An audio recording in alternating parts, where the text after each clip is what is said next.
You'll call somebody, text somebody, slap the shit out of somebody. Let them know that Roadium Radio is live up in this biatch. You got it locked on Roadium Radio.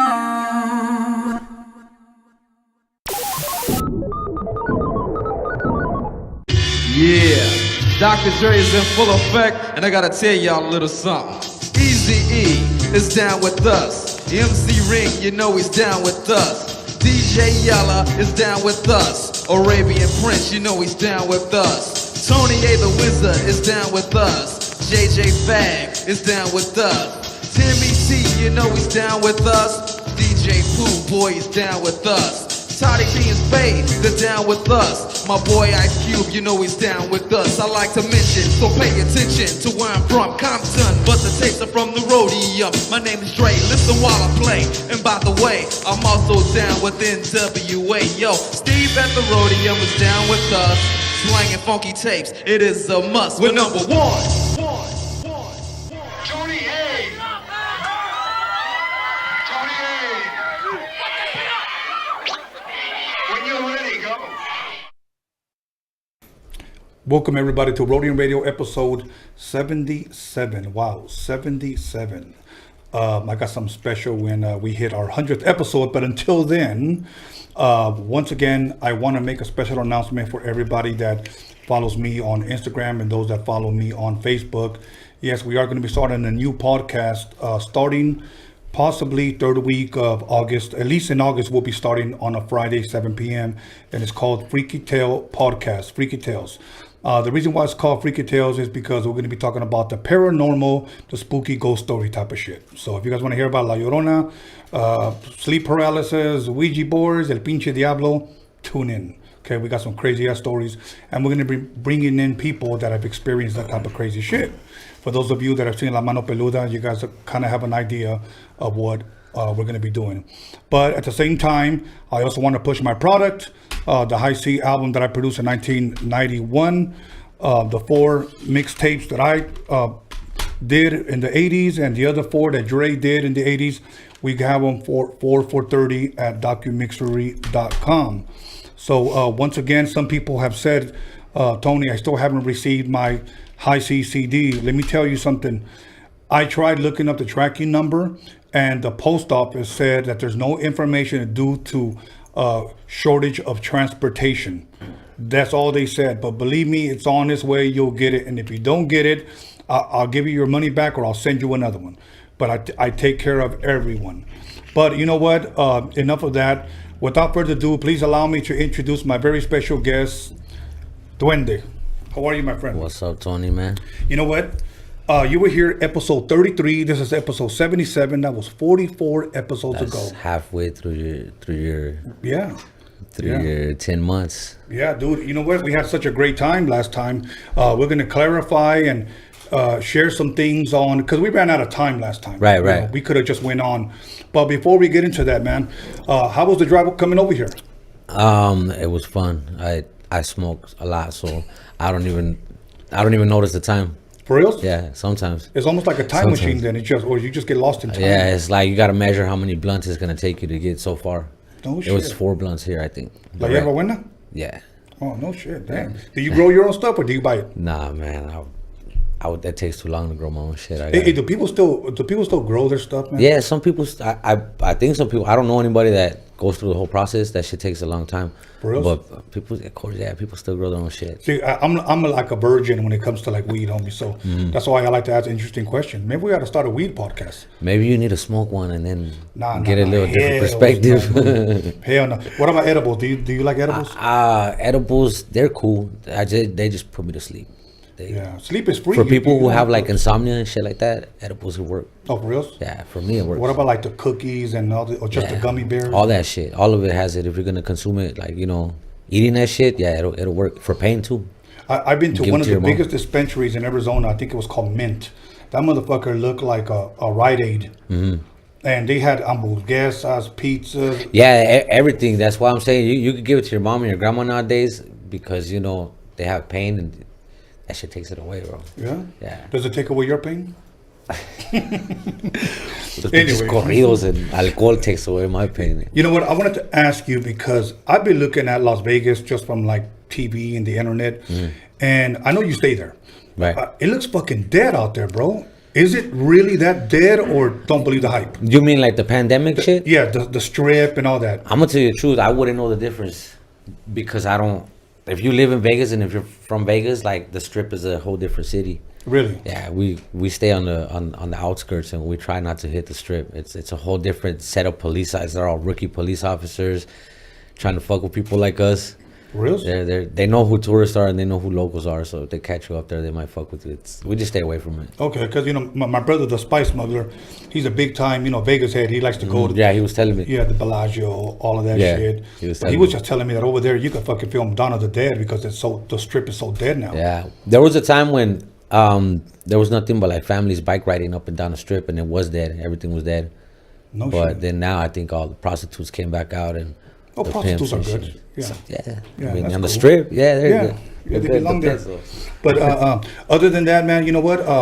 I saw a show last night on Netflix called Gentified. Have you heard about it? Yeah, Yeah. Have you seen it? I think I have. So you think No, I've seen it. I don't know if I've seen it all. Genified. Gentified is called. Is that okay? Gentified, yeah. I thought it was pretty good. You know what? I saw a couple of episodes, a little me aburrí, but I thought it was all right. I'm gonna be honest with you. I like it, and I like a lot of the new culture movies that are coming out. I don't have anything against any certain community, but I think sometimes, bro, they push the gay. Like I said, and I don't have anything against it, but I was watching it with my kids. You know what I'm saying? And it's kind of awkward when you're watching it with your kids, and then some hardcore gay stuff comes out, and it's like, how do you explain that right away to your kids who, we're watching it for cultural purposes, but not for. Yeah. Sometimes you just gotta let families handle that. Don't push it up on us. I know. TV I know. nowadays, damn. Yeah, it's and today it's almost even hard to even voice your opinion because 'Cause they get it almost offended and shit? people get Yeah. offended. We feel like we're walking on eggshells with certain people's feelings, and that's why I rather avoid that subject. Because it just. Right. But yeah, I get what you're saying. So other than that, any other good movies you watched lately, man? Gentified, like I said, it was good. Besides that part, series and stuff like that, I like to watch with my kids. Okay. Especially like cultural, series about our culture and about our people and stuff like that. You ever watch any cartoons with your kids?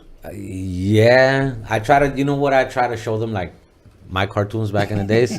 Okay, which ones are your cartoons? See, because mine was like Tom and Jerry, Scooby Doo, Heckle and Jekyll. Like Looney Tunes. Remember Okay. Looney, like the old school Bugs Bunny and shit with Elmer Fudd and cartoons used to smoke cigarettes and Okay. the old the mafia guys, like the ones who used to chase Bugs Bunny and all Right, those, right, like right. yeah, all those. But Those, yeah. those are, you can't find them no more because they're offensive. You ever watch Power Rangers with them? No, I haven't. No, were you ever a Power Ranger fan? I was never a Power Rangers fan. No? Nah. Oh, okay. I didn't- thought you told me last time you were a Power Ranger for Halloween. Nah, No, I'm only kidding. nah, that was in Halloween. That was my girl wanted me to dress up, so Oh, it's a biker shorts? it's Power Ranger biker shorts. Oh, that'll work. That'll work. Now, other than that, man, I know it's been a minute since we've seen each other. Again, it was 44 episodes ago. You've been working on music. You've been staying busy. I see your videos, what you've been doing, what you've been speaking on. Other than that, before we get into the good stuff that everybody's waiting on, man, how have you been throughout this entire damn pandemic, bro? Yeah, I mean, are you one of those stay-at-home guys, or are you going to be like, fuck that, I'm out? I don't like to stay at home, and I'm the one that believes that if you're gonna get sick, you can get sick outside or inside. Right. But also, my girl's a little she's real cautious about it, so I kind of, for her sake, I follow through with the whole cleaning yourself everywhere you go, spraying yourself and all that. I mean, it helps out no matter what. But I've never been that type of person to always sanitize and. Right. But now, fuck it, everybody Right. will be like that. People will get. Right. Get sick less. You know what's one thing that I brought up? I forgot this other podcast that I did with somebody else. That it's estimated here that in LA we have over 60,000 homeless people just in LA, and yet the news never talks about that there's a rise in COVID amongst the homeless. Right. I don't see them wearing masks. So, Yeah. anyways, I don't want to get into the conspiracy. Yeah, stuff. that's a whole different conversation. 'cause If my I get boy- into that, I could tell you a bunch of different shit that I think about COVID. But Right. like you said, that's I know, and my boy Ernie G is probably listening right now. Much love, Ernie G. Ernie He'll G. probably be We like, just went over there and saw the homie. Hey, much love, Ernie G. So now, you know what? Let's jump right into it. Okay, episode 33. We had a great show, and we talked about something that we did a highlight, a 10-minute highlight, that it said music offensive to Raza. Okay, and even though that 10-minute clip of the interview went to YouTube, it became the highest rating on, or should I say, the most viewed highlight clip of Roadium Radio. It's over 200,000. Over 200,000 views. And if you read the comments, the positive response was overwhelming. We actually opened up a lot of people's eyes because they saw things a little bit differently. But at the same time, there were people that, how would you say, took offense to it. Right. They almost looked at it as if it was somewhat of a racist conversation. They took offense to it because some people just thought that we had a whole misunderstanding about those songs. You know, we really never attacked those rappers. We just say we wouldn't support those songs. Right. Okay, so anyways, other than that, and I remember we had talked about that because a lot of people woke up and a lot of people also got upset, and to the point where they even, some, and I say some, even called us even racist for even acknowledging course, that we yeah. were offended. Well, here's the thing with that, Tony, is no matter how you feel, Right. somebody's not going to feel that way. And nowadays we live in a time where your feelings are offensive to mine. If you feel a certain way and I don't feel that way, then I'm going to be offended. One thing, you know, that we did bring awareness is that it is offensive. Yeah. And if they don't agree with us, then they're not in our position. But they can't bash us for having that opinion or feeling that way. Right. Just like I don't think we could bash them for feeling how they feel. They just have a different perspective. If they feel like us speaking up on what offends us is racist, it's because nobody's speaking up on it. And it's a touchy subject, and that's why it's important that we do speak up on that. Yes. Because those type of subjects are the ones that patch up shit. You know, you want unity, you want black and brown unity, then this is how you start doing that shit. You start speaking about the things that are the issues. You know, the what's not building those bridges. That's what we need to do, build those bridges back. And the only way we can do that is to speak about facts on both sides. You know, we're both a minority race. Well, we're the majority because, you know, we overpower any other race, but we're both looked at as, you know, we're an oppressed race, both of us. We're both in the same situation. We're both in the same barrios, you know. So we need, before we can get along, we need to understand, you know, what's offensive. What's offensive to you? Because I can sit here all day and crack little jokes, but if they offend you, then we're going to have tension in one form or another, whether we speak about it or not. So the important thing to do is, if I say a joke or something that's offensive to you, I would expect you to say, pull me to the side and say, hey, you know what, Duende? That right there, that offends me because of such and such and such. And me, if I really want to unite with you or be your homie, I'm going to understand you. I'm going to be like, well, you know what? I get you. And I'll respect the fact that you brought it up to me. And if it's offensive to you, it's not going to hurt my feelings not to do it. Just like the songs we spoke about. It's not going to hurt nobody not to do those songs, right? But by you doing those songs, it's hurting more than half of our people. Not hurting us, but it's striking a nerve. So us talking about it advises you that it's offensive. Now it's on you to move and say, you know what, as a man, you know, or as they claim they're from the streets, for you to be like, hey, you know what, my bad. You know what I'm saying? I didn't mean it like that, which I don't, like, you know, I can say, I don't know the other dudes, and I never followed them. I listened to YG a couple times. I can personally, my opinion is, I don't think he meant it in an offensive way. Did it offend us? Yeah, it offended us. So it's on us to say something. Hey, bro, I don't know if you meant it, but that's offensive shit. And it's on people like him who have always, they've always supported Raza. So, you know, on that matter, you should be like, hey, you know what, I didn't mean it like that. So I apologize to the 60 or 70% of the people who are offended, even though 30% of the people are not. Right. You know what I'm saying? At least recognize that. And after that, then we can move on and say, hey, you know, this offends us, this offends you, and that's how we move to unity. But if we don't do that shit, it's, you know, that's never gonna happen. Right. You know, after that interview, it's funny how it happened. One of my good friends that I've been knowing for like almost 30 years, he calls me after our interview, episode 33. And he tells me, man, that was a dope interview. That's what he said. That was a dope interview. A couple of days later, me and John get together and we said, we're going to take a certain clip and we're going to title it Música Pensa Raza, because that's what we were talking about. Right. Okay. And I put that picture of, you know, him in the mariachi suit or whatever. Yeah. As soon as that went up, the numbers started shooting up. What I mean by numbers, views. Right. He viewed it because he got the notification. Now, he's a guy about my age, okay? He hits me up and he tells me, hey, man, what the fuck is up with that? And I told him, what are you talking about? He goes, yeah, what's up with that video? And I go, dude, that's the same interview you saw. That you called me to tell me that was a dope interview. We just took a little highlight, you know, so that people can see it. And if they want to see more, they'll go to episode 33 and watch it all, okay? And he was like, that shit was offensive. That's what he said. Offensive to him. He's a black man. And I said, how was that offensive? And he said, because the way you guys spoke on it. And I said, okay, look, you're offended that we got offended? And he goes, yeah. And here's what he said. And he caught himself. And I love this brother. I've known him for years. And he said, you guys never spoke. You guys never say shit. He goes, why now? That's what it is. I feel like that's what it is. Because we've let it ride for so long. And we have here's the thing, we have a new culture. We have, you know, a new generation who's adopting a new culture. And, you know, again, half of Raza is like, well, this new culture ain't shit because they're not backing up the Raza. They're more adopting a style of Morenos. And, you know, the other half is like, you know, well, that's how they grew up. And that's just the culture, you know, that they're growing up with nowadays, especially in the Midwest and in Texas.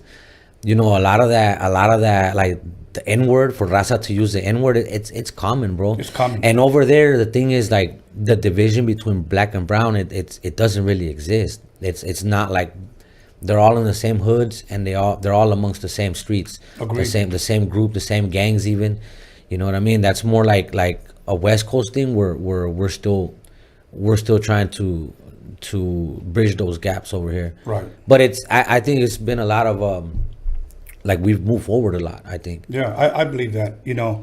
And to finish up my story with my friend, he tells me, you guys have never said anything, why now? And I said, hold on, you're offended that we spoke on things that offended us? Mm-hmm. I said, I want you to think about this for a second. And I said, do you remember me? Because we would watch a lot of sports together, football, basketball, together. We're homies. And I'd always caught him saying certain things, and I brought it to his attention. And I think sometimes what cures, or should I say heals, racism is education, because many people are ignorant about certain subjects. Let me give you an example. One day we were watching a throwback basketball game, and Larry Bird was playing for the Celtics. Great three-point shooter. He's a white guy, okay? And I brought this to his attention. He goes, that guy, for a white guy, can ball. And I would always listen to him. And then he would say, Pete Rose, for a white guy, that dude can play baseball.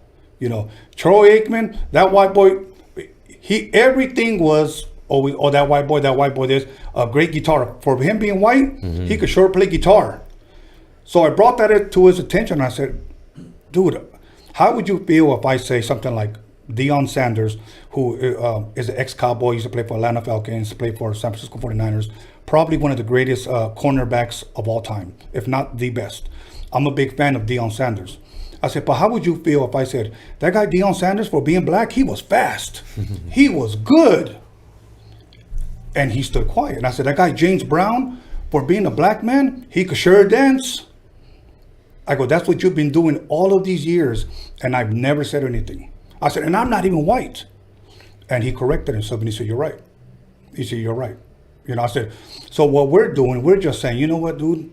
this offends us now. Yeah. And it's kind of odd because we never said nothing for years. Exactly, because for years, us and it's TV itself, and it's the internet, and it's society that has made it okay to make fun of like Raza. Yeah. You know what I mean? Because of the fact we don't have movements to speak up for us and say, hey, you know what, this slogan is offensive, or this speech by this congressman is offensive, or stuff like that. We don't have that. So we're used to already just taking it, and the fact that people now are with people that have platforms are like, you know what, that's not acceptable anymore. It's understandable. I mean, the way I'm looking at it now is like you take your kid and you let him do something for so long, and then one day you tell him you can't do it. You can't play PlayStation today. Yeah. Your kid's gonna throw a fit. Yeah. And they're gonna get mad, like, why not? So it's the same thing with us, I think, almost Yeah. in that concept. You know what I mean? Yeah. We let it ride for so long that now that we're trying to stop it, it's like, why can't we express ourselves towards your culture that way? And we have to just bring awareness. Right. It's not about hating anybody, and it's not about attacking anyone. It's about bringing awareness, because ignorance is everywhere. Like, ignorance is in every race. There's people from our people that are racist as fuck against our own people. Our own people. You know And what I I'm mean? glad you brought that up, because I do think that needs to be acknowledged, because a lot of times we try to bridge the gap so that we can come together, okay, black and brown. Mm-hmm. But there's brown against brown, man. And I think that's a main factor, is the fact that we can't bridge our own gaps is going to be a process for us to try to unite with anybody, even with the rest of the world. Because, as a people, we have a big struggle. We have a bunch of shit going on right now, a bunch of shit. But since we're not united, and like I said, we don't have a voice, all of that shit is kept under the table.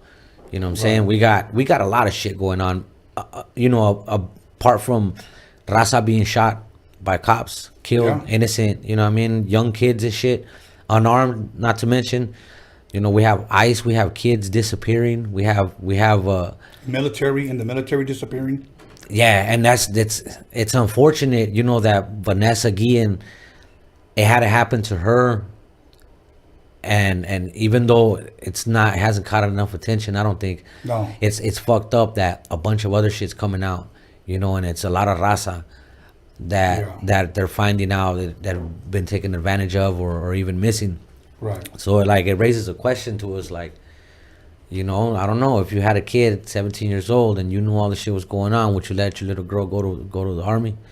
You know what? I have a daughter in the military. She told me that when she was in high school, she wanted to finish off pretty much her last year going to military school. I didn't want her to go, but she said, I need it. Mm-hmm. That's what she said. So she graduated. After that, she said, I want to go into the Air Force. She went to the Air Force. She's doing great. Okay. She gave me two baby boys, two twins. Okay. And when this came out about this young girl that she ended up disappearing, I talked to her, and I just told her, you got to let me know if anything, because she's all the way in Florida. Mm-hmm. I'm over here, over here in California. And I said, you got to let me know. But that made me worry about her even more. Of course, yeah. Because she's there by herself with her two boys. Of course. So, of course, man, but I think I like to say that we have a voice, okay? And I'm going to tell you why. Because let's start now. You know what I'm saying? I mean, obviously, you've been started. But when I say let's start now, corporately, everyone, we have a voice. We have to come together. Right. Look, I had a discussion with a friend the other day about, Chicanos / Mexicans saying the N-word, okay? We will most likely never stop people from saying it. Right, that's true. But we can lead by example and at least show them that that's not in me, that's not in you. Right. We don't talk like that, because there are black people that find that offensive when you talk like that. That's true too. That's true too. And like I said, it's the difference in where you're at, because like I said, I when I go to the Midwest and to Texas and stuff like that, like I said, there's no difference between black and brown there. Right. And nobody who's black out there would ever get offended for you saying that word. Right. A cambio, on places like out here, and other places, you know, it is offensive. And even when we talked about that last time, what we spoke about, Yeah. there was a lot of people that said that, like, well, what about all these Mexicans saying the N-word? Yeah. You know what I mean? And you gotta consider both sides. Like, I consider both sides. You know, these kids, some of these kids grew up together, and that was it turned into not a racial thing, not a racist, like a word of for the black race, but it turned into a hood word. So everybody from the hood who related was using that word, and still are using that word down in those places. You know what I mean? And out here, they don't do that like that, because we didn't grow up like that in the West Coast. There's a lot of racial tension, if you remember. Yeah. You know what, Duende, I got homies that are like my age that rap, and you know, essay dudes that still talk like that, man. And they know how I feel, but not to disrespect them, pero les vale verga, like they don't care that I feel that way, that we shouldn't talk like that. In their eyes, well, you know, I'm gonna talk, you know, the way I talk. Right. Me and you can never and will never change anyone. We can't change people, but we can just lead by example. Exactly. And that's all we're trying to do. But what I'm saying is that the reason why we're talking about this is because you talk about it through your music, you know, and I get it. I love it. I understand it. And we just want people to be awake that we do have a voice, and let's start using it. Yeah, like I feel like I want the youngsters to know that, you know, I ain't gonna lie, I didn't like that word, and I don't like the word, me personally, but I've learned to accept the fact why they use it down there. But you're right, they need to also understand that there's people that are from a different time and a different perspective, and we need to understand each other. You know, like, I see a lot of people, especially youngsters from these new generations, making fun of cholos. You know what I'm saying? Like, the whole cholo culture, like, it's funny. You know, there's even pages that are dedicated to making fun of the cholo culture, like you know, being a cholo was some funny shit. Yeah. And these are kids who don't understand, because nobody educated them about what cholos. And I'm not saying that just the cholo, the gangbanger, but, you know, in the hood, the barrios, we paved the big fucking way for a lot of these kids now. You know what I mean? Because they didn't respect us. If other races don't respect us now, believe me, America didn't respect us back then. And these kids are not educated of how these people grew to respect the Hispanic culture. You know, we had a lot to do with that. We were on front line. You know, we had a lot to do with people knowing that we lived a life or death, you know, lifestyle. And not to say that was something to glorify, you know, but we were ready to die for something that we represented. Right. You know what I'm saying? Whether it was our neighborhood or whether it was our raza. And I feel like a lot of kids nowadays aren't educated in that. They didn't learn. Nobody taught them the impact. You know, how fucking like how deep that shit was. Right. You know what I mean? So now it's like that resistance doesn't exist in these. You know, I'm not saying all of them, but in a lot of youngsters no more. It doesn't, like, the whole defending yourself, defending your people, defending your brother next to you with your life, it doesn't exist no more. There's no loyalty to the game. There's no loyalty to each other. So I feel like that's another reason why our raza doesn't fight back, because we let shit pass. Like, so what? It was, they didn't mean it like that. They were joking, or you know what I'm saying? Like, why is everybody so offended? And before, it wasn't about that. It was about, you know what, we respect each other. Right. Once we find something that we don't see basically respectful, we're gonna speak about it. And, you know, back in those days, everybody was willing to fight, just like every other person. Right. But nowadays, like, I feel like our people are too, I don't want to say scared, but I'm gonna say scared. Yeah. You know what I mean? I think we don't have what we used to have, is that fire. Right. To stand up, you know, to anybody who tried to put anybody down, you know, any of our people down. Yeah, you know, when we did that interview, let me ask you this before we go to break. Did you receive any good or negative feedback? I received both. Both? Okay. Yeah, I got people that call me racist because I spoke on it. You know what I mean? And that's, I don't get it. If I'm racist because I spoke on something that makes me feel like it was racist against me, then I'm in a fucked up position where I don't need to be, and that needs to change. Right. If I can't speak about what offends me as far as my race, then we need to change that. Yeah. I should be able to say, hey, you know what, that's offensive. Right. Especially if it has to do with culture. You know, and if I can't, then that's where we have a problem. You know, there was a guy on Facebook. Let me just share this and we'll go to break. There was a guy on Facebook that he took that little clip and he posted it and he tagged a bunch of people along with me. And he said something about Tony A this, Tony A that, Tony A that. He was talking, talking shit about me. I guess he thought I was gonna blast back.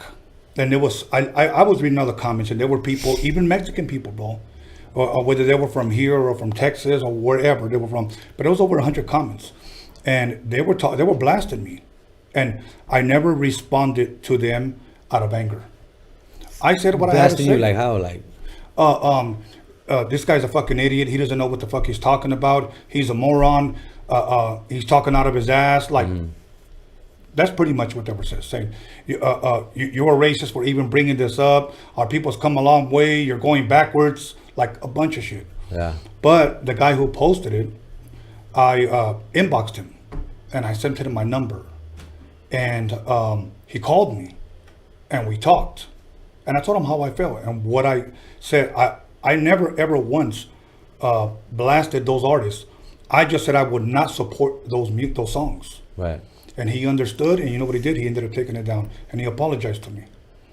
Because maybe he just had a misunderstanding. A lot of times people can watch a little clip, they get mad, they turn it off, and they upload it and start talking. And another thing is, once you say something that people don't agree with, a lot of the times they shut down immediately. They shut down, and they're ready to rebuttal. They're ready to put you on blast, and they're not even listening to your point of view in a sincere way. Right. You know what I mean? That's why I think it's important, like,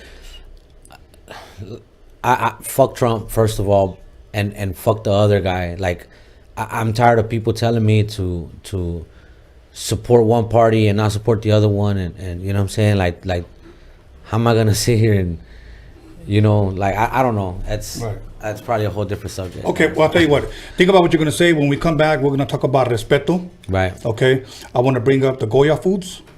Okay, and see what your take on that. All right. And if you want something to drink, you want a beer, you want to. You about win? Yeah, you already know. I gotta get medicated, dog. Okay, everybody. Once again, call somebody, text somebody, slap the shit out of somebody, let them know that Duende's in the motherfucking building. And here's what I'm gonna do. Okay, so listen up. Okay, put that beer down. I see you.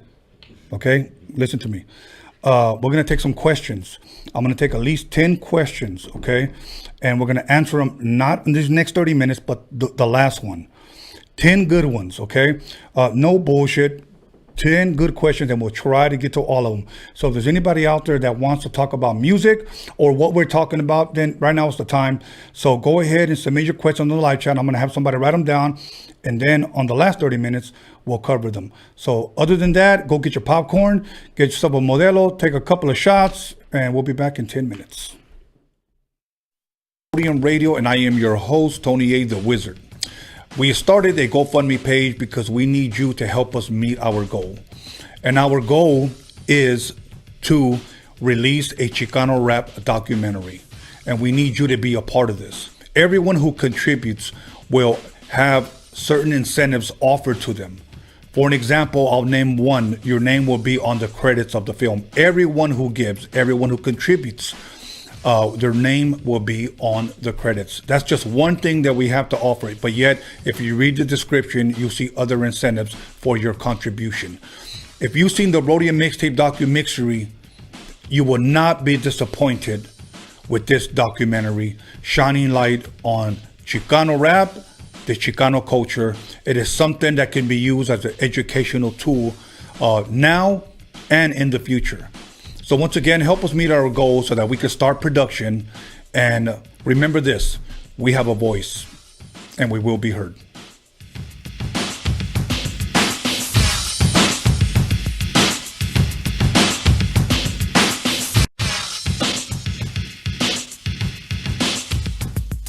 What it do, it's Mr. Little One chilling on Roadium Radio with the one and only Tony A. and John motherfucking ELKINS, boy. Hey, what up? It's your boy, Mr. Shadow. You're watching Roadium Radio with my homeboy, Tony A. the Wizard. You know what time it is. Yeah, what up? This is Mr. Night Owl, and you're listening to Roadium Radio with the legendary Tony A. the motherfucking Wizard. Yo, what's cracking? Nosotros somos Aqua y estamos aquí con Tony A. the Wizard. You know Roadium Radio, damn it. You know what it is. Yo, what up? This is Mellow Man Ace and Padrino, and you tuned in to Roadium Radio with my man Tony A. Keep it locked. Yo, what's cracking? It's your boy OG Arabian Prince from the world's most dangerous group, NWA. Sitting here with my boy Tony A. the Wizard on Roadium Radio. What's up, everybody? It's your homegirl Magic Girl, and you are now listening to Roadium Radio with Tony A. the Wizard. Yo, what's up? This is Bozo, aka Emiliano. You tune into Roadium Radio on Tony Vision's YouTube channel. Let's get it. What up, what up? This is Misfit Soto. You guys are now in tune to Roadium Radio right here on Tony Vision on YouTube. Yep. Check it out. This is MC Poncho on the MIC. Shout out to Tony A. the Wizard, Roadium Radio. You already know. What up? This is DJ Trick, Spanish Fly, and you're watching Tony A. on the Roadium Radio Show. Big G, Roadium Radio, Tony A. in full effect. Stay tuned, watch, listen. That's how we doing it over here. Yo, what up? I'm out here. This Big Daddy Swoles. I'm jamming with my man, Tony A. the Wizard, out here on Roadium Radio. The podcast is off the hook. Check us out. This is DJ Clientele, and you are listening to Roadium Radio with Tony A. the Wizard. Yeah, this Baby Bounce here with Tony A. the Wizard. You are now tuned in to the Roadium Radio. We do it for the people. You hear me? Mic check. Ernie G from Proper Dos. And I'm listening to Tony A. the motherfucking Wizard on Roadium Radio. And if you don't know, you should know. What's up, everybody? This is Soren Baker. I'm the author of the book, The History of Gangster Rap, in stores now worldwide. And you're listening to Roadium Radio, hosted by Tony A. Make sure to check it out. We talk about the Roadium Mixtapes. We're here. Soren Baker, Roadium Radio. Y'all, this is Rudy Gregg, and I'm chilling with Tony the Wizard on Roadium Radio. Hey, this is Swifty Blue. I'm right here at Roadium Radio with Tony A. the Wizard. Stay tuned. It's the KAS here live on Roadium Radio with the one and only Tony A. the Wizard. What up, y'all? This is Kiki Smooth, the first Mexican rapper out of Compton, rich and ruthless, and you're listening to the Roadium Radio with Tony A. the Grand Wizard, El Mago himself. Hey, Compton's in the house. What's up? It's Quete Yes Guy with my Harbor Ottawa homeboy Tony A. the Wizard on Roadium Radio. Yes, Guy. Hey, what's up, gente? It's your homeboy Duende. You're tuned into Roadium Radio with my homeboy Tony A. the Wizard. Ya te la sabes, wey. What up? It's your boy Baldachi the Beast, Afro Music, Face of LA, right here at Roadium Radio. Make sure y'all tune in. Your boy Tony A. the Wizard. This is Kelvin Anderson, owner of the world famous VIP Records, and you listen to my man Tony A. the Wizard on Roadium Radio. Yeah, what up? It's Lil Black, you the brown super baller, and you checking out Roadium Radio with the homeboy Tony A. the Wizard. Yo, what's cracking? It's your boy OG Big Wicked, Real Ones Apparel, Orange County. I here with my boy Tony A. the Wizard, Roadium Radio. Don't make sure to peep it. Peace. Que tranza raza, aquí su servidor, Sinful El Pecador. And you listening to Roadium Radio with my boy Tony A. the Wizard. Check. What's up? It's your boy Capital I Man from the Mexican Crew. And you're tuning into Roadium Radio with my boy Tony A. the Wizard. Motherfucker's a legend. Bow! What's up, y'all? This is Chris the Glove, and you're watching the Roadium Radio Show on Tony Vision on YouTube. What's up? This is Mr. D on Roadium Radio, kicking back with the homeboy, Tony A. Yo, this is Fancy the Boss. Tune in on YouTube at Roadium Radio with Tony A. the Wizard. What's up? This is Leah Farsayer, aka the Dragon, the Serpent, the Spear. I'm on Roadium Radio with my boy Tony the Wizard. Hey man, Nick B and Eric B, the Baker Boys in the house, hanging out with Roadium Radio and the one and only Tony the Wizard. Tony the Wizard, aka Kylo Ren, right here on YouTube, Sundays and Wednesdays. Tony Vision, subscribe Tony now. Vision, yeah. Boys, big baby. What's good with it? This is Old Creep, aka Jay Stompanato. I'm putting it down for Orange County on the Roadium Radio Show by West Coast legend DJ Tony A. We up and out this bitch. What's up with it, dog? It's West Coast Gilly on Roadium Radio with the legend Tony A. the Wizard on Tony Vision.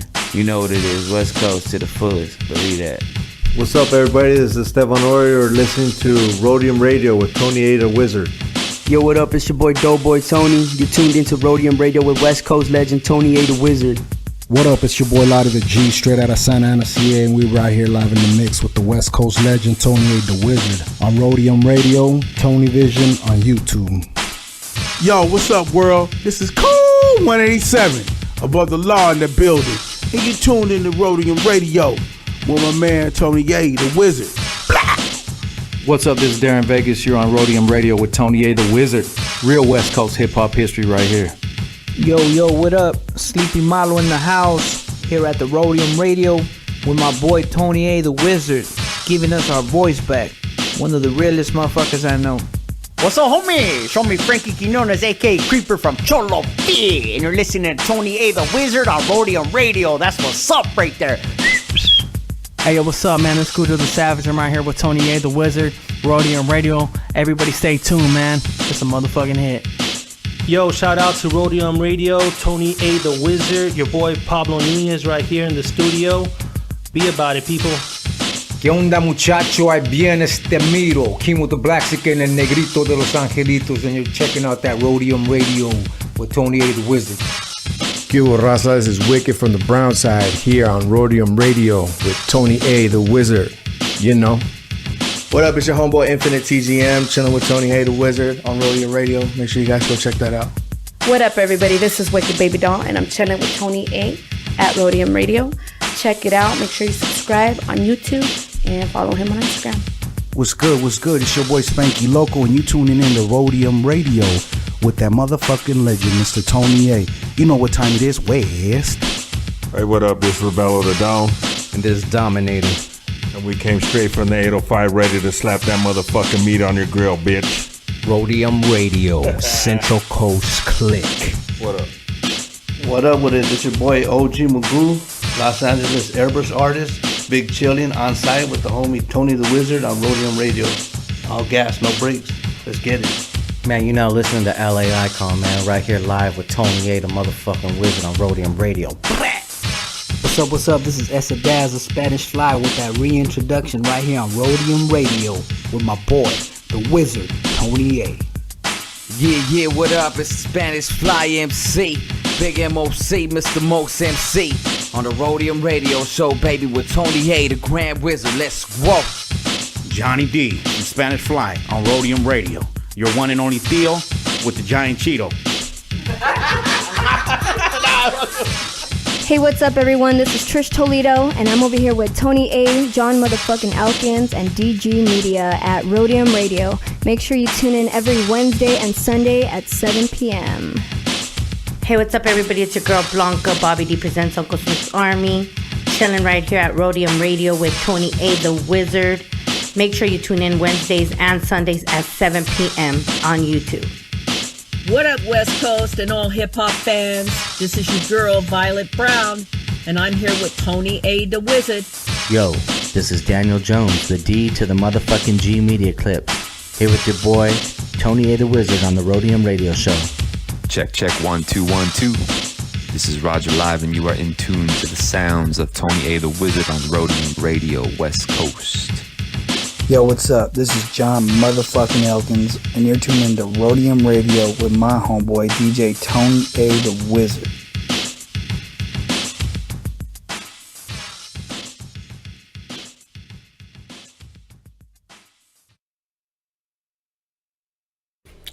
Welcome back, everybody, to the Golden Shower Hours. It's Tony A. the Wizard with the podcast that slaps across your fat ass with a fat ass dick. Let me go ahead and let you guys know, I need you guys to subscribe to the Freaky Tales podcast. That's going to be our new podcast starting possibly the third week of August. That's what we're shooting for on a Friday at 7 o'clock, hosted by me and Spice Smuggler. You guys are not going to want to miss it. People say, what kind of Freaky Tales are we going to be talking about? You got to tune in to find out. But to give you a little hint, the paranormal, spooky, ghost story type of shit. Okay? So I need you guys to subscribe. I need at least 1,000 subscribers. We got close to 300 already. But I need at least 1,000 subscribers. So when we go live, the live chat will be lit. Believe me, you guys will love it. Okay? Other than that, once again, I only got a few left. The High C album, the mixtapes, 3 for $30. Go to DOCUMIXERY.com. The shirts will be coming soon, very, very soon, our apparel. Okay, we've been slacking on that simply because of this whole pandemic type of deal. The Blu-ray for the DOCUMIXERY will be out soon. So we'll definitely keep you guys posted on that. But without further ado, we can go ahead and jump butt naked right back into it. Duende, thank you. Just another reminder for the people listening, submit your questions. The 10 best questions will be answered on the next 30 minutes. Anything you want to ask this man or ask me, I don't give a damn. Submit your questions now on the live chat. Operators are waiting. Standing by. Yes. Okay, now, you did well. You know, before we get into Respeto, what was it that you heard about in the news about Goya Foods? Supposedly, this man did some type of the owner, something supporting Trump. Is that what it was? I guess he's from the best of my knowledge. Yeah, they're endorsing him. They're endorsing his campaign for him to be reelected. Wow.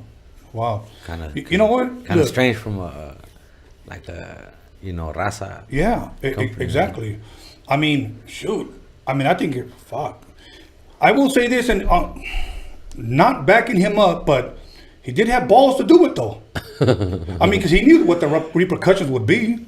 Yeah. You know, and he still went ahead and did it. Le valió madre. Yeah. And he's still talking about it like, yeah. I mean, there's probably something in it for him. You know, probably. That's what ends up happening. You make money and you end up forgetting. Yeah. You know, your goals in the first place. Or a lot of people, anyways, not everybody. Yeah, I mean, or who it is you know that supports you. Yeah, exactly. You know, and this is like kind of like a slap in the face. You know what? Look, let me say this. I do believe in the freedom of speech, freedom of religion. I do believe in our constitutional rights. Mm-hmm. But we are coming to a time now where it's almost like, well, it is. Truth is the new hate speech. If you got something to say, you offended me. Yeah. It's and it goes back to what I was saying. Look. I mean, yeah, we all hate Trump, and Goya has some fucking audacity, you know, knowing that Trump. We can safely say that Trump is a racist. He's a bigot. He's a biased person. He's a piece of shit. He's an asshole. All that. I can safely say that. Uh-huh. But then on the other hand, in 2020, they're putting a fucking child molester, you know, that runs, and we all know. And here's the ironic part, Tony. Look, I'm very big on fighting for our kids. You know, our kids are being trafficked. Absolutely. I 100% believe that Central American and Mexican children and illegal children are being trafficked. You know what I mean? And it just so happens that biggest fucking trafficking ring that we know about is the Democratic Party, bro. So it's kind of like you put me in a fucked up situation. Like, I'm like, I don't like Trump for shit because he's a piece of shit. But then how am I supposed to like the other, you know? The other guy. So that's why I'm like, why are we still dependent on any of these two fuckers? Why are we still fighting each other over these Democratic or Republican? Because you have I know a lot of Republican people, Raza. And just because they're Republicans doesn't mean that they're racist or, you know, against their own people. I know a lot of fuckers that have good views on shit. And they're Republicans because they run businesses and because the economy les conviene with Republicans. Yeah. You know what I'm saying? Just like I have a lot of Democrat homies who feel the opposite of, you know, but me being an outsider, I sit in the middle. Like, the Republicans, that party, that's a piece of shit. They lie to you and they don't give you what they promise. And the Democratic Party, they lie to you. They don't give you what they promise. But we're sitting here telling each other not to support one and support the other. Yeah. I think that's a wrong approach. I think we need to support ourselves first, regardless who the fuck office, you know, who's in office. Right. Well, you know, I think you can agree with me on this, and I think everybody will as well. If politicians didn't lie, they wouldn't have anything to talk about. Yeah. If politicians did not lie, they wouldn't have anything to talk about. They'll promise you the world. And as soon as they get into the White House or they get their position, te mandan a la verga. That's just been like that for fucking hundreds of years, and we're still playing that game. You know what I mean? So it's not them, it's us. Yeah. Politicians, it's only a small percentage of them fuckers. Right. Us, it's the rest of the world. If we really wanted to, you know, we'd create our own fucking system. Well, let me say this, that that's why, and I've always told even my kids, we should never put our trust in man. Right. Never put our trust in man. Right. But now, you came out with a song not too long ago called Respeto. Okay. First of all, who produced it?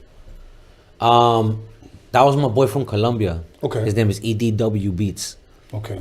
And he's raw. He Dope. got some fucking beats. Okay. He's a little youngster. Okay. So, you know, much props to the homie and shit. Okay. And then my boy Gemini Vision, he filmed the video. Okay. Yeah, So- yeah, I met him. Good dude. Yeah. So now, what, for the people that may not know, I know, but I have to ask these questions for the public. By the way, somebody said I was a pretty good podcaster for a Mexican. That offended me. You're not allowed to get offended. Right, Tony. right. I actually Right. thought that was pretty good. So that was pretty good. So what inspired that song, Respeto? Well, first of all, the conversation we had last time, a lot of people took it out of context. Yeah. And Very true. You know, we ain't against no communities. We're just for ours. That's bottom line. You Right. know. So when I did the song, it wasn't to you notice I didn't offend nobody. I didn't diss nobody. It was a song that was made to bring an understanding on how it is from our point of view. Yes. And how it needs to be from their side. You know what I mean? It's like a lot of people don't want to talk about it. A lot of people don't want to touch the subject. I understand, that's cool. But me, I'm used to, I grew up the guy that if something is bothering me, I'm going to come and approach you. Hey, Tony, you know what? This shit's bothering me, dog. You know what I'm saying? And that's basically what that was. It wasn't no this, it wasn't no nothing. I wanted to bring awareness to the fact that it's a unity thing. Yeah. I'm for unity. By all means, I'm for unity. But Absolutely. before unity, you need to respect everybody's boundaries and everybody's culture. You know, it's two different cultures that are blended together in the same barrios, the same hoods. You know what I'm saying? We're fighting the same enemy here in the States, you know, but you still have to respect both cultures. And if you stumble across a disrespect, address it in a respectful manner to where the person who's doing the offending could say, my bad, I didn't see it that way. Right. You know what I mean? And I felt that's what we did. And I felt that's what I did with the song. If you notice, like the song, it was mixed. I had black homies and I had Raza there. Yeah. You know what I'm saying? Because that's the circle that we roll with. That's the way it should be. That's who I roll with. All those people that you've seen in there, that's who I roll with. That's who I kick it with. You know what I'm saying? So it's not like I was staging anything to make it look a certain way. You know what I'm saying? And even it's funny because even my homies got more offended than a lot of Raza. You know, over the shit that we're talking about. You know, people, you know, using our culture as a gimmick. Yeah. So that's why I know I'm not being racist and I'm not being overboard. You know what I mean? I know that it's something that's logical. That I'm speaking something logical. I'm not coming out the fucking blue with some escándalo. You know what I mean? I'm being a logical person and I'm just stating it like, yo, that's offensive. Yeah. You know what I mean? So through your music, if you will, if I can use this word, you're preaching how you feel. You're passionate about it, and you're letting people know where you stand. That it is disrespectful. You know, when I started out in this music thing, I was really the only Mexican amongst blacks. Yeah. All of these guys were my friends. You know, we all slept in the same room. You know, we drank together, strip clubs together, partied and together. you know what? That's something that people don't understand. Like I seen a lot of comments that said, "What has Mexicans ever done for hip hop?" And I wanna correct them because Raza has been since the '80s. People like yourself behind the scenes making shit happen. So yeah, Raza has had a lot to do with hip hop, the hip hop culture. You know what I'm saying? So we have a right to voice our opinion, just like anybody else who's helped nurse the hip hop culture. You know, we're a big factor in there. Yeah, the black community, they've been on the spotlight of it, but people like yourself has produced a lot of music. You know, we got managers of fucking, you know, Promoters. platinum, multi-platinum rappers, promoters. We got all that shit that's Raza, and they'll tell you. You know, all these celebrities, they'll tell you a lot of these people that are behind the scenes, they're Raza. Making it So happen. just because they're not on the mic and spitting, that doesn't mean we didn't help nurse the culture of hip hop. Right. You know what I'm saying? And you could take a lot of credit for that, Kanan, because since the fucking 80s, you've been there at the swap meet. And if you guys don't know your history on hip hop, a lot of this shit started at the swap meet. At least with rap. Yeah. And especially gangster rap. A lot of this shit started at the swap meet because we didn't have no open doors. Right. You know what I'm saying? There was no open doors for hip hop. And you know, even when doors opened up for a lot of other people, for Chicano rappers, that shit never opened up. Right. We still had to go to the swap meets and hustle our own shit. Absolutely. You know what I'm saying? Yeah. And you know what? That like brings me to another fact. Like, you know, this debate between Chicano rap and just, you know, I don't want to be labeled a Chicano rapper.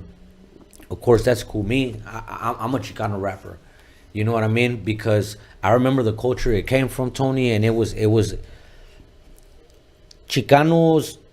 When we came up because of each other. I'm gonna give you an example. Like when my CDs would come out, I would go to Shadow, I would go to Capone, I would go to Miss Crazy, I would go to all these other artists and trade a certain amount of CDs, which they would do too. And then we would hit all the swap meets and mom and pop shops, and that's how you guys would, you know, they would get all their CDs. They would go to these swap meets and they would have all the conejos, all the shadows, the little ones, and you know, it was us who drove all this way with fucking 2,000 CDs in the trunk, trying to get them to all these other cities. And it was a format that I wouldn't say forced you, but it worked only if you supported each other. Yeah. Because I couldn't go to all these other cities with just one CD of mine, because each swap meet would grab like 5 fucking CDs of yours, and you know, you're not gonna make no fucking money. A cambio, you hit there and you're like, yo, I got a box full of everything. They're gonna grab like 200 CDs from you, yeah, and they're gonna stock up on their shit. And that's how we made it, you know, supporting each other. That's why I'm very proud of Chicano rap. You know, I stand by it, and I understand if people don't want to be labeled into that category, that's fine. But, you know, I'll always stick with it because it was one of the realest fucking cultures that existed, and to this day exists. And I understand what you're saying, but I think if I can just shed a little bit of light on what I think some of the Chicano rappers mean when they say, I don't want to be labeled a Chicano rapper. Here's why. They'll tell me this: Tone, when I rap, I rap. Tone, when I sing, I sing. Mm-hmm. When somebody labels me Chicano rapper, they're automatically thinking I'm saying, "¿Qué hubo, mija? Órale, qué onda?" I don't rap like that. Right. They think that's the umbrella or the rug they're being thrown under. Right. And I could get that. I understand that. But the thing is, we have to evolve. Yeah, you know, everything evolves. Everything. So instead of you excluding yourself from that culture that gave you that open door, how about you take part and make that culture better? Mm-hmm. You know what I'm saying? That could be you that takes that shit to the next level. And you could open doors for all kinds of Chicano rappers. And I'm not saying Chicano rappers as in, what's up, mija? No, fuck that. Like, we gotta put a standard nowadays to Chicano rap, because I'm gonna tell you what, the reason why people feel like that about Chicano rap is because of a bunch of bootlegging ass dudes. Thank you. Like GMP Records, like 805 Underworld, all these vatos that just got people who were from the hood and could say something on the mic. They would put a beat to it, make them look gangster on a CD cover, and take it to the swap meets and flood them. So people will start picking them up, and after years of like, man, all this shit is whack. Because they didn't want to invest money in real artists. They wanted to make quick money. These labels, if that's what you want to call them. You know what I'm saying? So it burnt us. Our fucking standards were down here. You know, so now I'm seeing a bunch of fucking dope ass Chicano rappers, like, and I call them Chicano rappers because I got love for them as carnales. I like to see my Chicano people doing that shit, getting better and putting fucking bigger goals on our shit, like, you know, higher standards. Yeah. And that's what's happening. But I just feel like now that we're getting better, everybody wants to detach themselves from the Chicano rap culture, right, which is I don't have nothing, you know, that's their decision. Now, is it possible that they want to detach themselves from that one era that you just mentioned, that there was a time where people were just releasing CDs, flooding the market with a bunch of bullshit? I think so. So when people say Chicano rap, they're referring to those CDs exactly that flooded the market and literally took us back years. Yeah. Instead of advancing. Exactly. You know, fuck it. You know what? I'm an essay from the neighborhood. Let me get the mic. I could look gangster. Yeah, do the beat on the computer. I don't give a fuck if it's whack or not. I got a story to tell. And these kids didn't even care about getting paid. Yeah. They just wanted to be on a CD cover, so these labels took advantage of that. Yeah, and they just said, "Fuck it, he looks dope." Let's, Yeah. You know, let's do Yeah, it. and they, you know what? But that I think that's it. I could agree with that, and it's unfortunate because I come from a time where, it was like the Chicano rap culture meant harder work. Yes. You know what I'm saying? We didn't have the open doors that everyone else had. Whether you were a Chicano rapper, whether you consider yourself a Chicano rapper or not, to the world, you were a Chicano rapper. Right. I don't give a fuck what you consider, and that's how it still is in a lot of time, in a lot of cases. You know what I'm saying? So you could either embrace it, or you could step away from it. Right. It's a choice that's not gonna. I don't think it's gonna make you or break you. It could not. Right. But that's a personal decision that has to do with your passion and what you stand for. Right. You know what I mean? So nobody can tell you you're wrong or right on that one. Since we're gonna answer questions in the next 30 minutes, I want to switch gears here a little bit because I see that you're pretty much an activist. Well, you are an activist. I seen you out there in Atlanta, and I see you even gave the Lotero man out here some mace to Pepper spray, yeah. Pepper spray to protect himself. Okay. Right.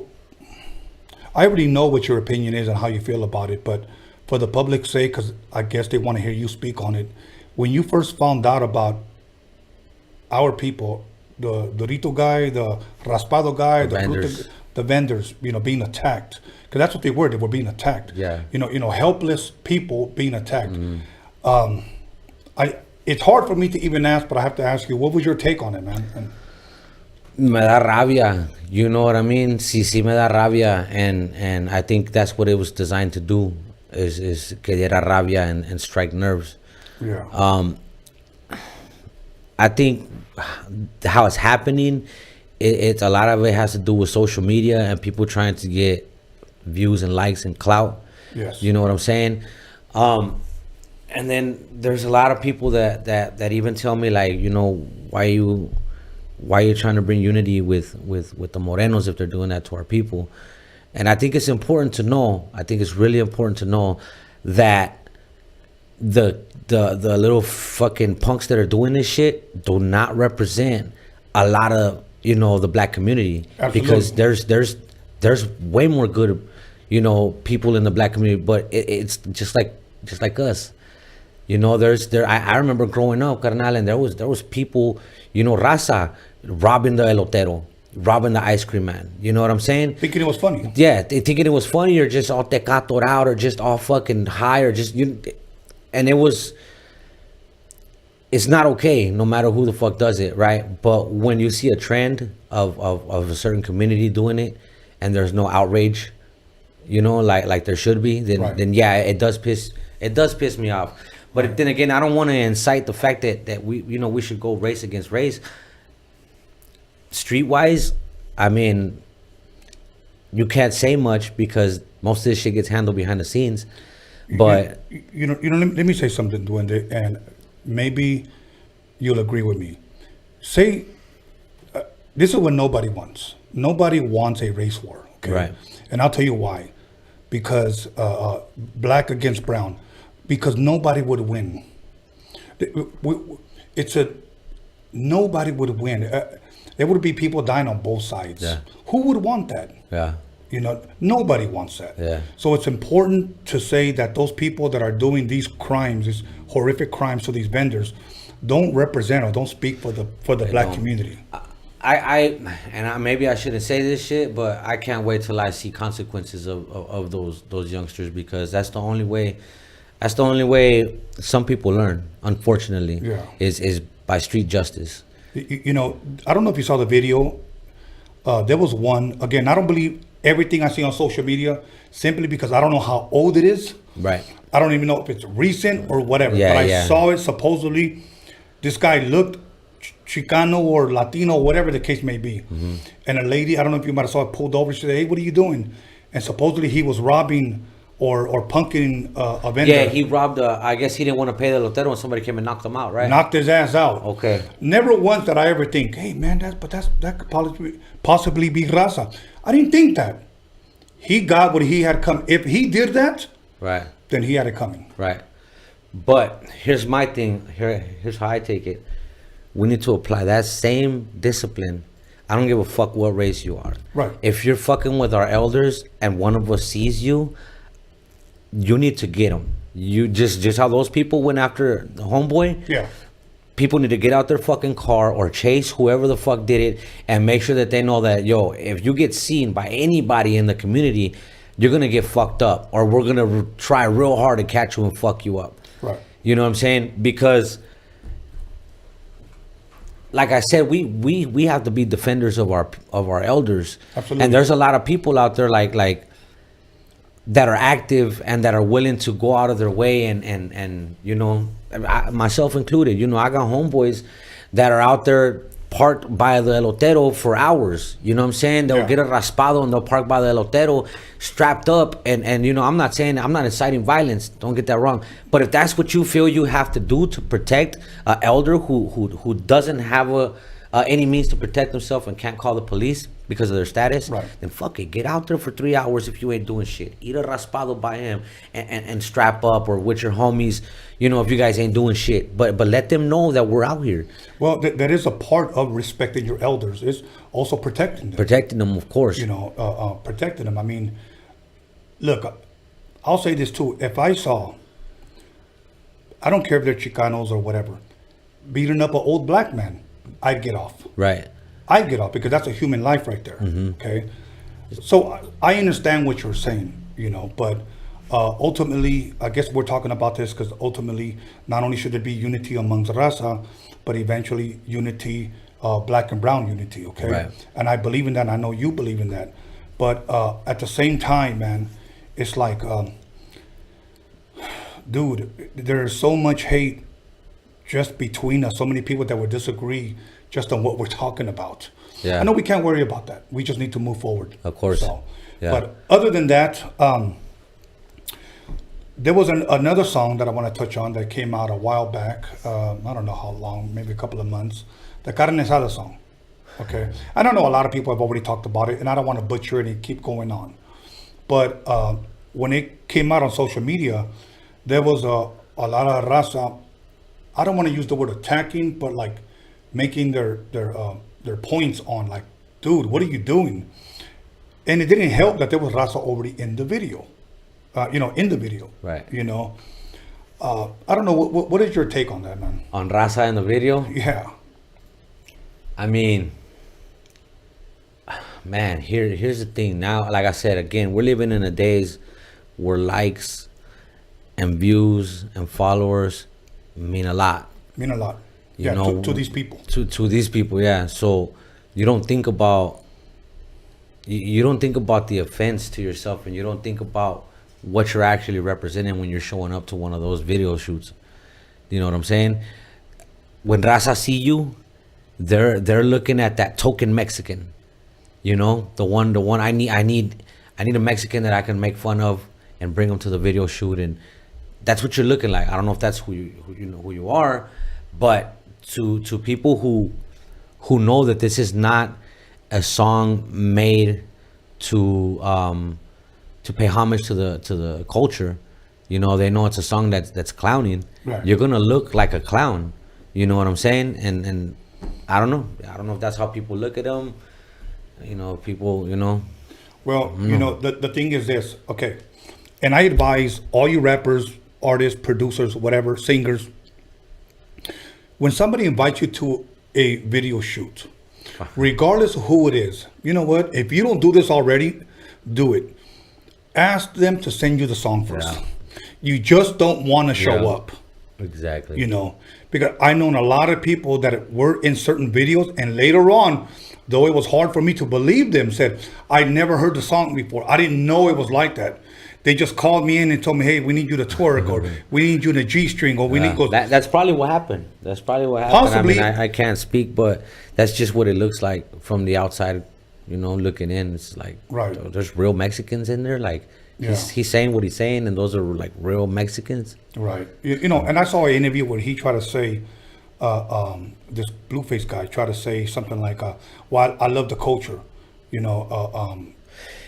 Here's my thing, bro. how is it okay for anybody to say, I love the culture, so I'm going to make a song about tacos and your female's nalgas, you know what I'm saying? But yet, there's issues with our culture, you know? And if you love our culture so much, why are you not speaking on Vanessa Guillen? Why are you not speaking on Andres Guardado, Danny Flores? You know what I'm saying? Why are you not speaking about the children in cages? It's okay for you to speak on tacos and shit that's gonna be funny in your video, but it's not okay for you to represent us when it comes to holding up your voice on issues that matter to our community. You can't talk, like, you can't clown our community when you don't fuck with our community like that. You know, like, we're going through shit. We're going through a lot of shit. And if you don't acknowledge the fact that the people who you're speaking of need you to speak differently of them, if you really have love for them, then you ain't in it for us. You're in it for yourself. You're in it so that these Latinos, this Raza could buy your music, they could download your shit, and these females could shake their ass to your music. That's what you're doing it for. Yeah. Because if you really cared about our community, you'd be out there with us like a bunch of these other. I was just at the Black and Brown Unity March here last week, and there's a lot of artists, you know, from the black community that came out a lot with okay platforms and some bigger platforms. You know what I'm saying? So why are these people that are using our culture as a gimmick, saying that, oh no, they're doing it because they love it? Why are they not speaking on our issues? But when you got all these other guys who don't agree with your music, first of all, and they're out there with us, it kind of shows the difference in logic. Right. You know what I mean? Because the homies that were out there, they don't make songs like that. They don't even touch that issue.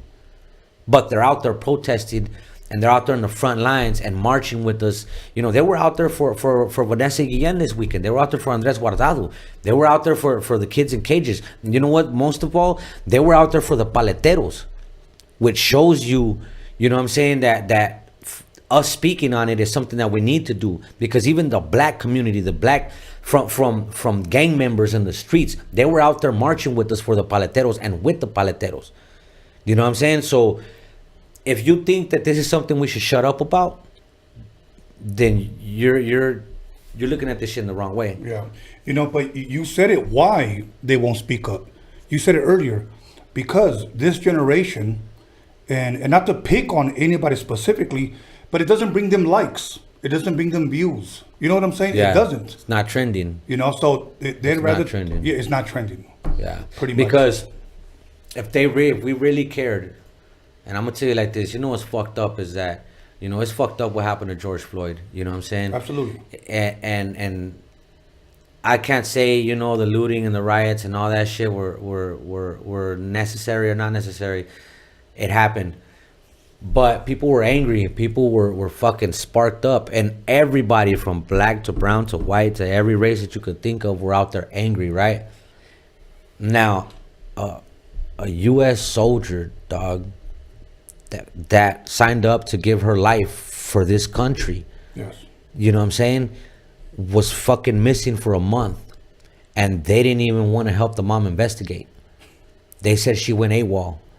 Yeah. And even after that, homie, they found supposedly her body.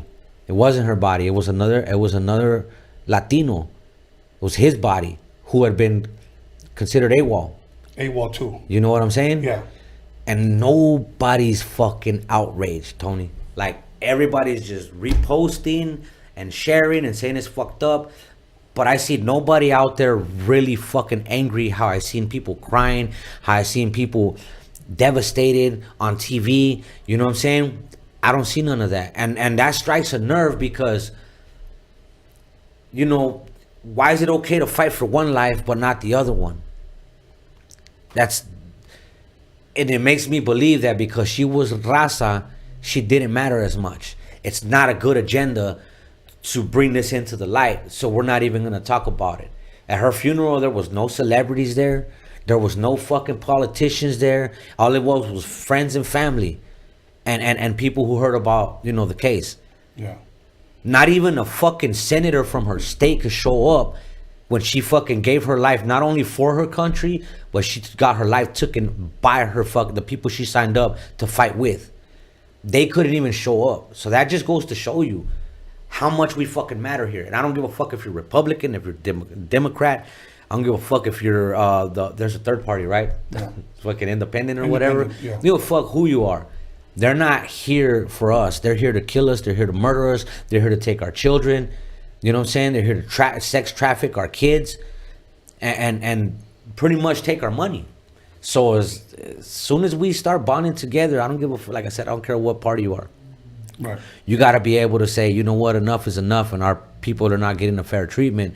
That's the big picture. You know what I'm saying? So after that, once we unite, I think we'll be all right. Yeah. I like the way you speak, man. Gracias. Okay, listen, here's what we're going to do. We're going to take a 10-minute break. You want a beer, man, or no? Fuck it, I'll take a beer. Okay, I'll drink a beer. Yeah, I'll drink a beer with you. So listen, everybody, I hope you guys submitted your questions. If not, submit them during the break. We're going to come back. We're going to take some questions and we're going to try to get to all of them, okay? But at least 10 good ones, no bullshit ones. Like, don't ask him what kind of cologne he wears, what color socks he wears, or, whatever. But you can ask me that. But other than that, calzones, do I wear holy underwear or whatnot? Make sure you call somebody, text somebody, pay somebody, slap the shit out of somebody, let them know that Duende is in the motherfucking building. And we'll be back. Don't forget to subscribe. Freaky Tales podcast coming August. You don't want to miss it. I want you to be scared. I'm scared. See you back in 10 minutes.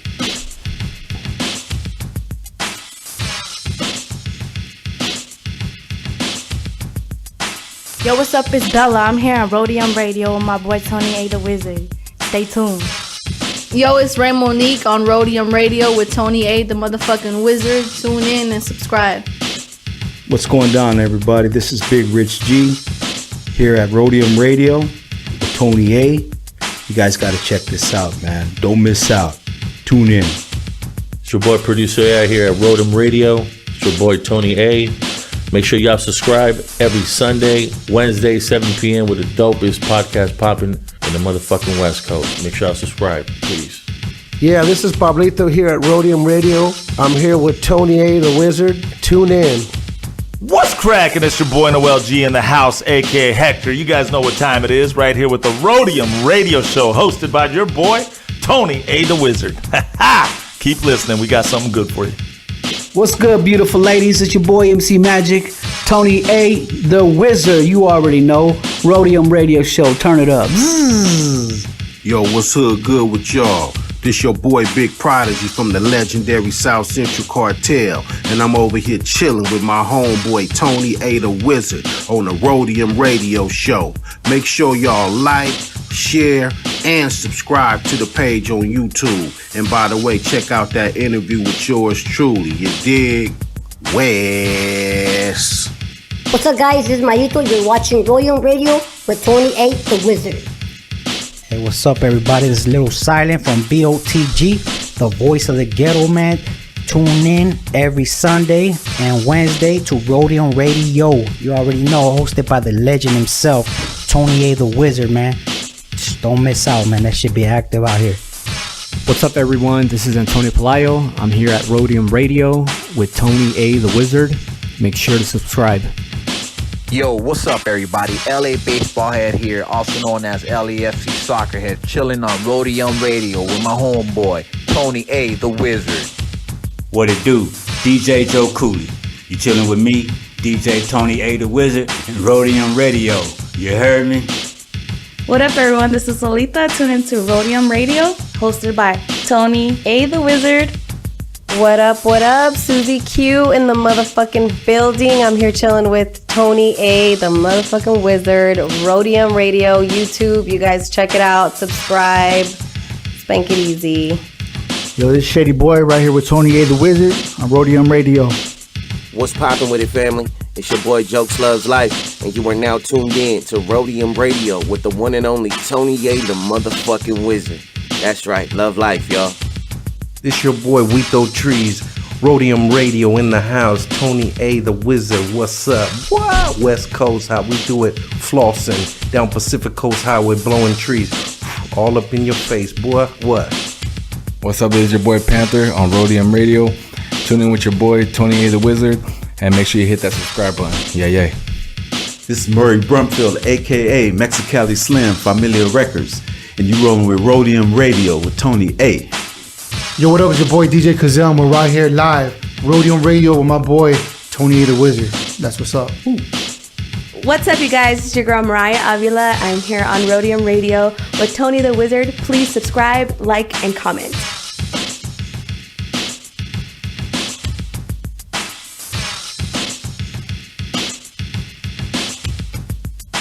Yo, call somebody, text somebody, slap the shit out of somebody. Let them know that Roadium Radio is live up in this biatch. Roadium Radio.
cold, tear shit up.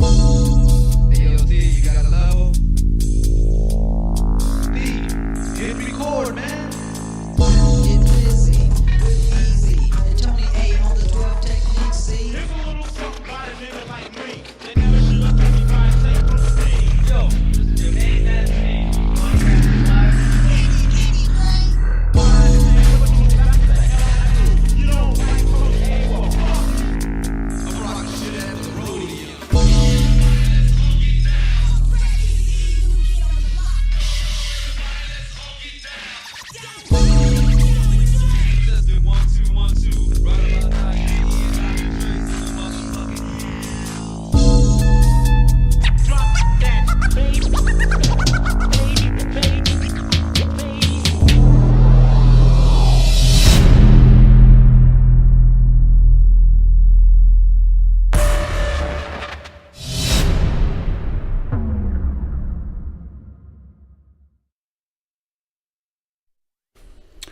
You're back now with the Jack Off Hour with Tony A. the Wizard with the podcast that slaps across your fat ass with a fat ass dick. I hope you guys got your popcorn ready. I hope you slapped your lady across her ass. And I hope she's sitting on your lap because it's about to get good.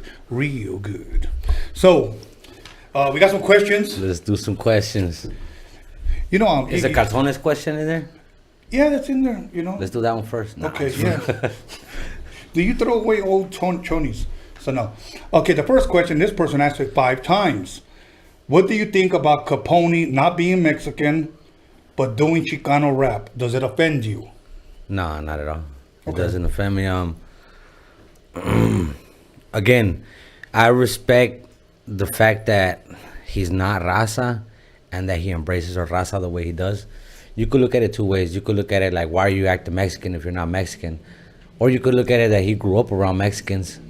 You know what I'm saying? And he grew up like a Mexican, even though he was from a different culture. He embraces us. He embraces our culture, and he reps it. You know what I'm saying? Right. So I can't be mad at that at all. Right. That's, as far as him not being Raza and repping Raza, I can't be offended at that at all. Okay. I spoke to him a couple of times on the phone. I never actually met him, but I spoke to him a couple of times, and he's always treated me with respect. So I have to treat the man with respect. Right. Okay. Other than that, you know, I can't go by what people tell me. Of course, yeah, of course, You know. because everybody has stories about everybody. Right. And some people are not gonna want you to like. Right. Some people for whatever fucking reason. So you gotta use your own judgment on that shit. Okay, and here's another one. What kind of Chicano rappers are dope? Oh, what? Not what kind. Like there's different kinds. What Chicano rappers are dope, past or present? Let's just say, when I say past, maybe late 90s, early 2000s, or whatever. You know? Right. I grew up on a lot of proper dos. Mr. Shadow, Little One, Night Out. You know what I'm saying? Even Slow Pain. And I say nowadays there's still a lot of dope Chicano rappers. Like I like some of the guys that are out. Like I like Little G. I like Baldacci. Yeah. Yeah, and you know there's a couple other rappers that I listen to. We had a great interview here with Baldacci. As a matter of fact, he's coming out with his own documentary. Yeah. I kind of heard about that. So, okay. Now, the next one is favorite rapper of all time. I don't know if that's one person or do you have, you know, if there's one, name them. If not, name maybe your top 5. Maybe best somebody rappers. that I could say that I'm excited to listen to when some new shit comes out. Okay. Always is Eminem. Okay. I've always liked his. Okay, now why? Why? Just for the person. Just because his delivery, he's out the box. You know what I mean? He expresses himself in a manner that you're probably not gonna be comfortable with. Mm-hmm. You know, so I like that. Sometimes I like discomfort. Okay. You know, it opens the door for shit. Okay, now adding to his question, this is coming from me. Do you listen to any at all East Coast rap, like whether it's older? Yeah, I listen to I like Wu-Tang. I love Wu-Tang, like the Cannabis. Vinny Paz. Okay. I like a lot of that underground shit too. Dope. Immortal Technique. I love Immortal Technique. A lot of people like Immortal Technique. And el otro, ¿cómo se llama? Tech 9. Yeah, a Tech lot of people 9. listen He's to cool. him. Okay, now, how did you feel going to New York? Fuck, I was looking at it here and like Cali, because you know I'm from Vegas and I'm born in El Paso. The two fucking coasts are similar but different. Mm-hmm. Like it's crowded as fuck, but in different ways. Over here, like everybody lives in mountains. Here in LA, it's fucking mountains everywhere, full of houses and shit. But it's not everything like seems, you know, crowded. And in New York, it's the same thing. But different. It's just like high-rise fucking buildings everywhere. You know what I mean? But everybody's active, and there's a lot of people always outside and driving and walking, and it's I would say it's hectic as fuck.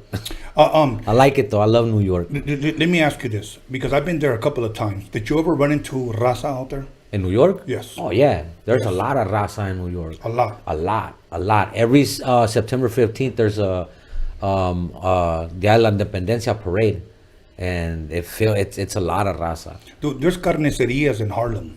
Yeah. Seriously, with the Mexican flag outside. Yeah. Okay. No, you'd be surprised, carnal. There's a lot of Raza down there, and a lot of these places where you would think that there wouldn't be, like Minnesota and fucking North Carolina and shit like that. There's a lot of raza there. Dude, I'm going to say this again, okay? And I took a picture of the place. Next time we go live, I'll give the name of the restaurant in case somebody's out there. I think somebody that listens to us, he lives in New Jersey. But I think this is Jackson, New Jersey. I had the best pozole ever out there in New Jersey, bro. Yeah, of course they were. Eran Raza, bro. They came from Mexico to New Jersey, and they opened up their own restaurant, and it was fucking amazing, bro. I haven't ate like that kind of Mexican food down there yet, except if it's from the homies, because I got a homie that owns a sandwich shop. Okay. Yeah. Well, if you ever go to New Jersey, I will tell you where it's at, bro. Okay, yeah, let me know. It's fucking, to me. Because I eat a lot. Everywhere I go, I fucking eat whatever's there. Yes, bro. I really, really enjoyed it. Okay, let me see. If I happen to ask something that maybe doesn't pertain to you, just say next question. Why did you leave GPN Records? GMP Records? GPN? Oh, GMP? Man, GMP Records, man, they're one of those labels that I told you that they made themselves by just jacking people. Really? Yeah, they would get artists that didn't know any better, like myself. Mm-hmm. You know, record their albums, the whole shit, and then, you know, just own your shit and not pay you the whole way. And wow, you know, there was a lot of that shit going on back in those days. That's why it's important. See, that message right there, that story, could be used as a positive message to educate Raza, to learn the business side of music. It's important. See, a lot of times guys just want to show up to the fucking studio with a bottle of Hennessy, eager and weed. to record. And they're passionate about their music, and a lot of times people that know better, they'll use that passion and they'll make money off of your shit. Yeah. You know what I'm saying? So, and then you're sitting there not knowing that they're making money. You're thinking, you know, it's all good. I'll get bigger one day, and you're already big. You're making money off you. Right. No, educate yourself. This one I thought was a cool question. A lot of people ask me this. Duende, what kind of music do you bump in your ride? Shit, right now I had on Los Traviesos. Okay. I listen to a lot of regional, norteña. I listen to everything. I even listen to country sometimes when I'm rolling down the street smoking. No shit. Real shit. You gotta appreciate every genre of music, especially when you make music yourself. You gotta appreciate everything. You know what I'm saying? Do you listen to that one song? What's it called? I got a barbecue stain on my white t-shirt. Nah. Hey, that's a real song. Is it really? Yes. So that's the only one. I see you listen to country too, huh? No. Okay. Let me see.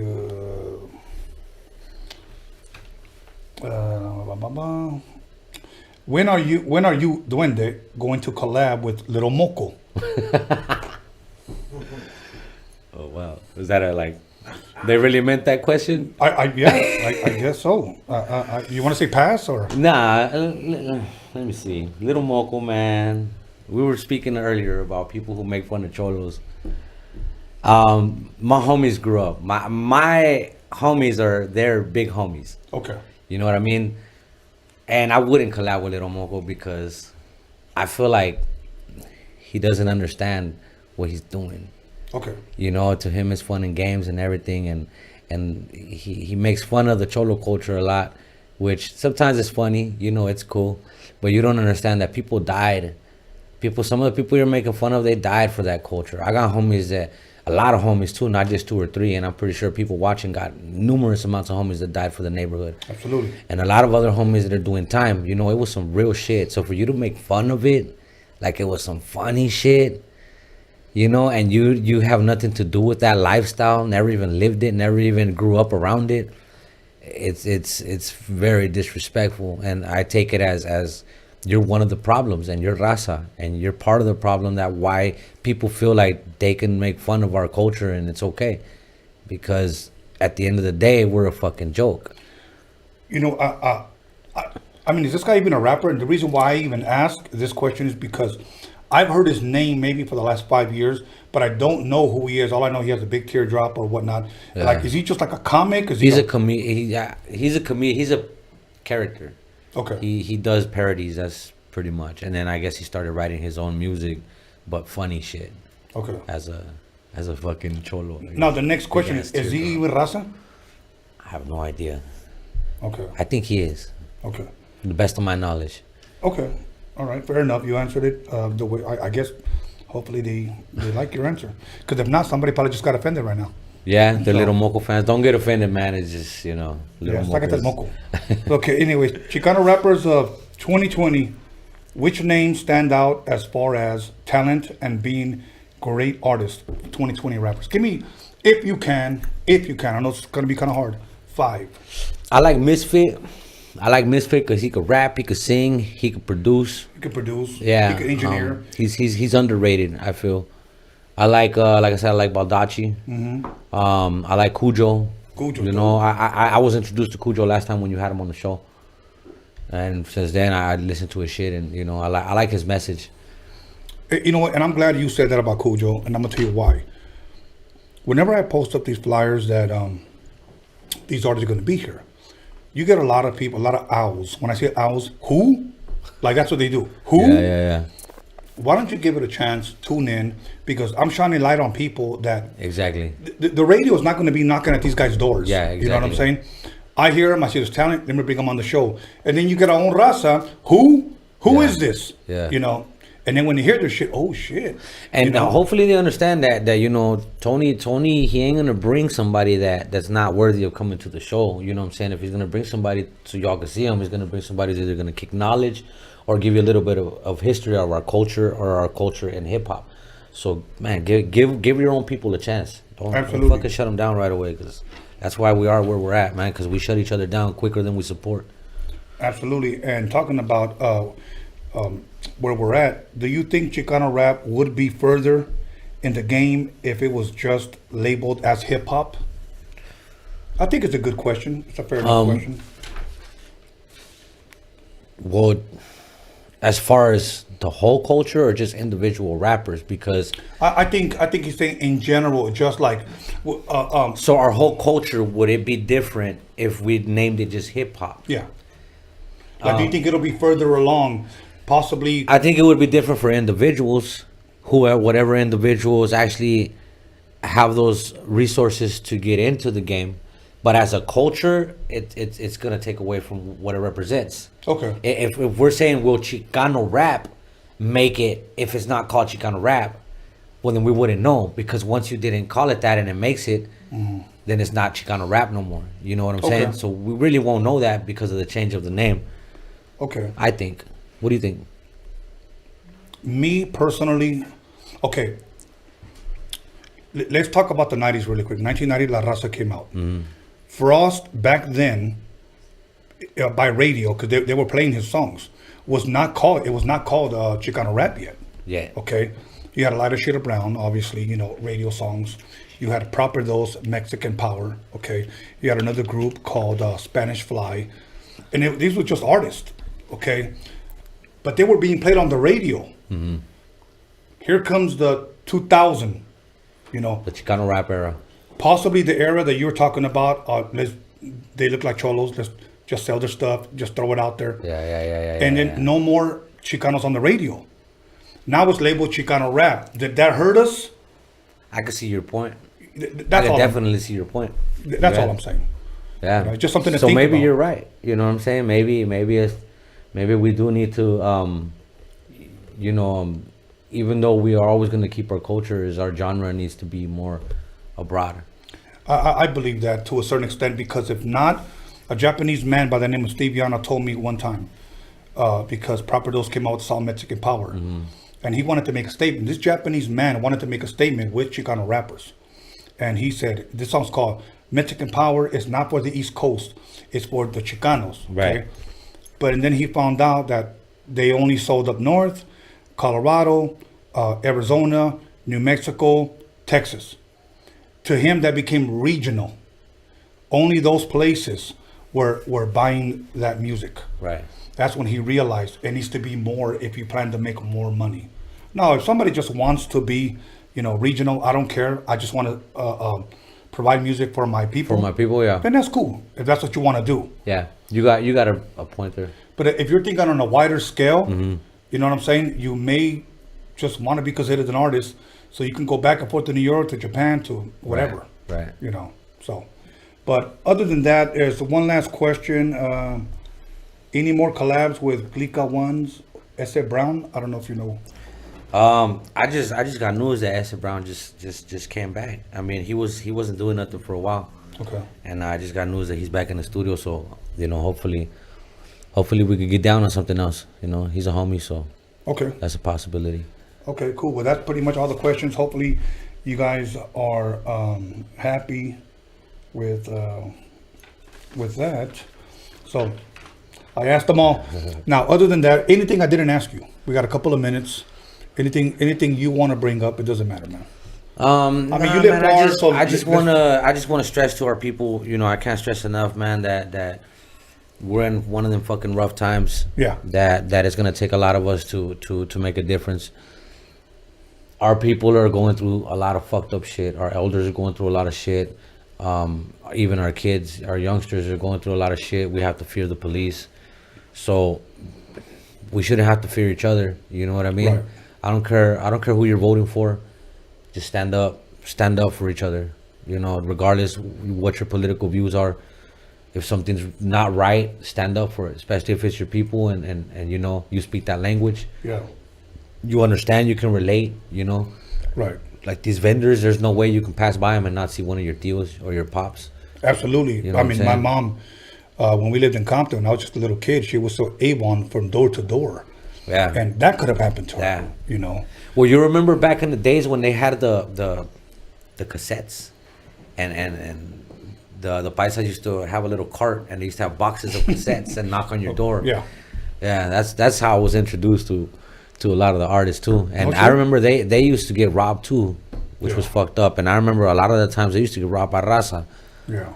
So it's not a racial issue, man. It's an ignorant issue. It's just we gotta stand up. The people who know what's right, we're the ones who gotta stand up and protect them against these people who are cowardly doing it, to people who are defenseless.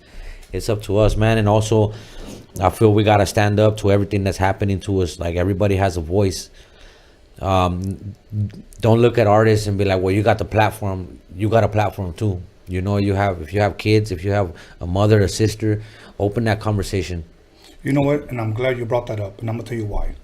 Okay. We scheduled the date so that we can talk about stuff like this, okay, and clarify what people may have thought about in the past, what we talked about, okay, or to elaborate a little bit more. This platform here is to shine light not only on Raza, up and coming acts, okay. Right. Now, you just said you don't look at other artists or other platforms to speak on it. You speak on it, right? Right. Believe me, I don't want to say a lot, but there's been the people, Tony, why aren't you saying nothing? Tony, why aren't you? I believe, first of all, in wisdom, there's a place and time for everything. Yeah, of course. Okay, place and time. You just can't see a video. I don't even know if that video was yesterday or 10 years ago. Yeah. Okay.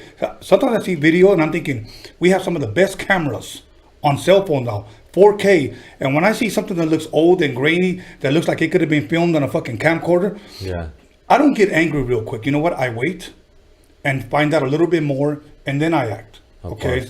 Now, people always say, you need to do this. You need to do this on your podcast. Here's what I always tell them. And I don't try to be disrespectful. YouTube is free, man. Turn it on.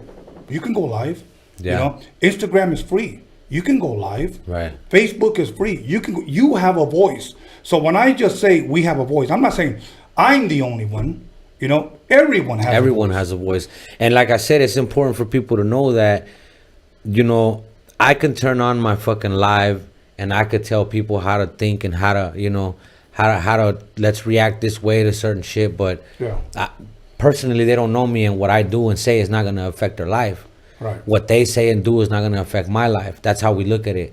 But when you talk to your children and those that live in your household, that's where everything starts. You have to educate each other at home first. You know what I'm saying? Educate your children on what's going on.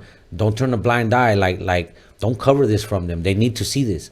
They need to see what they're growing up into. They need to educate themselves on how to survive that. Because a lot of the times we shelter our kids because we don't want them to see the same shit we seen growing up. We don't want to, I went through a lot of racism too, and I seen my pops go through a lot of racism. Right. So, and you don't want your kids now in 2020, of course, you don't want your kids to see people talking to them in a fucked up way because they're Mexican or because they're bullying your kids, you know what I'm saying? You try to shelter them from that, but the reality of it is I think we're damaging them by not telling them the truth, and them to know that when they do get older, they are gonna go through fucked up shit only because of what color they are. Absolutely. You know what I'm saying? And we have to prepare them for that, because if we don't, when it does happen, they're not gonna know how to react, and they're not gonna know what the fuck it is. Right. And that's when you don't even know how to defend yourself, because you're not used to that. Right. So I don't know. I think the biggest platform is at your house. Absolutely. It starts there. Yeah. It starts there. And, you know, a lot of times we can try to go out and preach and protest, but if you're not taking care of home, yep, you're almost defeating the purpose. Educate and protect and provide for the home first. Then go out there, you know. But other than that, man, I'm glad you came. Yeah, me too. I always have a dope ass time with you. Bro. Hell yeah. So now that we heard where your heart is at, where your passion is at, let's talk about Duende for the next few minutes, the artist. I know you'll release Respeto. What can fans now expect of you going forward? I got a lot of things that I'm doing. Like I said, I did take time off to help out with a lot of these things going on. But I still have music. I'm still been recording music. I've still been writing. My engineers and producers and videographers, they've still been hella supporting me, you know, and active. So they could be expecting a lot of shit. I know that I was supposed to put out a couple of projects with me, Mr. Shadow, and Payaso 915. It's called Tres Caras. That's gonna be coming real soon as well. This whole COVID shit, and you know, then when I got out of COVID, I started with these protests. So I kind of did take my foot off the gas pedal a little bit on music, not everything else. So they could expect a lot more work these coming days, these coming months. Okay. Album, EP, single, you know what? Anything. I was thinking like albums, man. Does anybody even buy albums anymore? Or do they just download? I don't know. I don't produce anymore. You know what I want to do? I want to grow old and be a podcaster and just film documentaries or movies. That sounds fucking I want to fun. grow old with John Elkins right here. This guy right here. I love this dude, bro. John Elkins, man. He's behind the ones and twos. Behind the ones and twos, homie. Okay, so I need to hook him up. So if there's any good, nice, beautiful Latinas out there that don't have much miles on them, hit him up. Okay, he's a good man. Okay, so other than that, he's pretty fat for a white guy. That's what he said. Those are his own. Fly. No, fly. I take that back. Please disregard everything I just said. But he's pretty fly for a white guy. Okay, the white shadow. Okay. Other than that, no. As far as the album thing, bro, you know, I mean, you're right, but you know, a lot of people do single, or an EP, but they release visuals because visuals are important, bro. Yeah. And you got your visual guy right there. So, yeah, visuals are important. Yeah. I mean, by the way, this is one of the baddest videographers, Gemini Productions, Gemini Vision. Out here in Vegas, man. So if they seen my videos, that's one of the guys that produces. And hit him up. He's on IG, Gemini Vision, or what is your IG, brother? Gemini Vision LLC. Hit him up. Okay, cool. Other than that, any collabs, anything soon? You plan to work with anybody other than the Tres Caras? Yeah, like I said, I got a couple more. I was supposed to fly to Mexico to work again with the homies down there, like Tren, Santa Grifa, El Pinche Mara, and other amongst other people. But they fucking canceled our flights. This whole COVID shit is kind of fucking shit up. So a lot of shit that's I had to put that on the back burner until everything starts going normal again with this, you know, international fucking travel. Yeah. You know who was here, bro? And it was a truly an honor to have these brothers here. And I did them on a Tuesday because I had to work around their schedule. Capital I Man and Sinful, the Mexicans. Dope. They're one of my favorite fucking... Dude, I don't know if you saw the interview, but they give you props on there, bro. Yeah. Yeah, you need to check it out, bro. They said much love to Duende, etc. Yeah, I chop it up with Sinful, man. Sinful, yeah. He's one of my biggest inspirations. You know, when one of the first Mexicans albums came out, I think it was in 93 or 92. Yeah. And that's one of the reasons I felt like I could do Spanish, you know, because I used to rap in English, only in English. And when I heard Pecador, I was like, man, I could probably do this shit. Dude, that's that. Okay. I mean, it's in a good way, okay? In a good way. The audacity to come out and say, the Mexicans. That shit was hard, bro. That shit was hard. And then... Yeah, especially in that time, because there wasn't that many groups representing us like that. Exactly. So for them to come out without the name like that and then spit how they spit, it was like, yeah, this shit... Soy el pecador y voy a hacer un desmadre. Y al que no le guste que chingue a su madre. Yeah, that shit was hard. That shit's a fucking anthem. But when I was young, my pops used to always, quita esa pendejada, hombre, puras pinches malas palabras dicen esos güeyes. And then I grew up and he started hearing my shit and he started turning that shit up. Like, mira, este es mi hijo. Like, oh, Este es mi hijo. like it. You better bump it. Yeah. That's dope, man. Once again, you got a couple of minutes. Anything that I didn't ask you? Anything you want to bring up? Oh, Atlanta. You were in Atlanta. Yeah. And I know you were out there with a Chicano rapper. What's his name again? Lalo KV. Okay. They're from a car club out there called Crazy Vatos.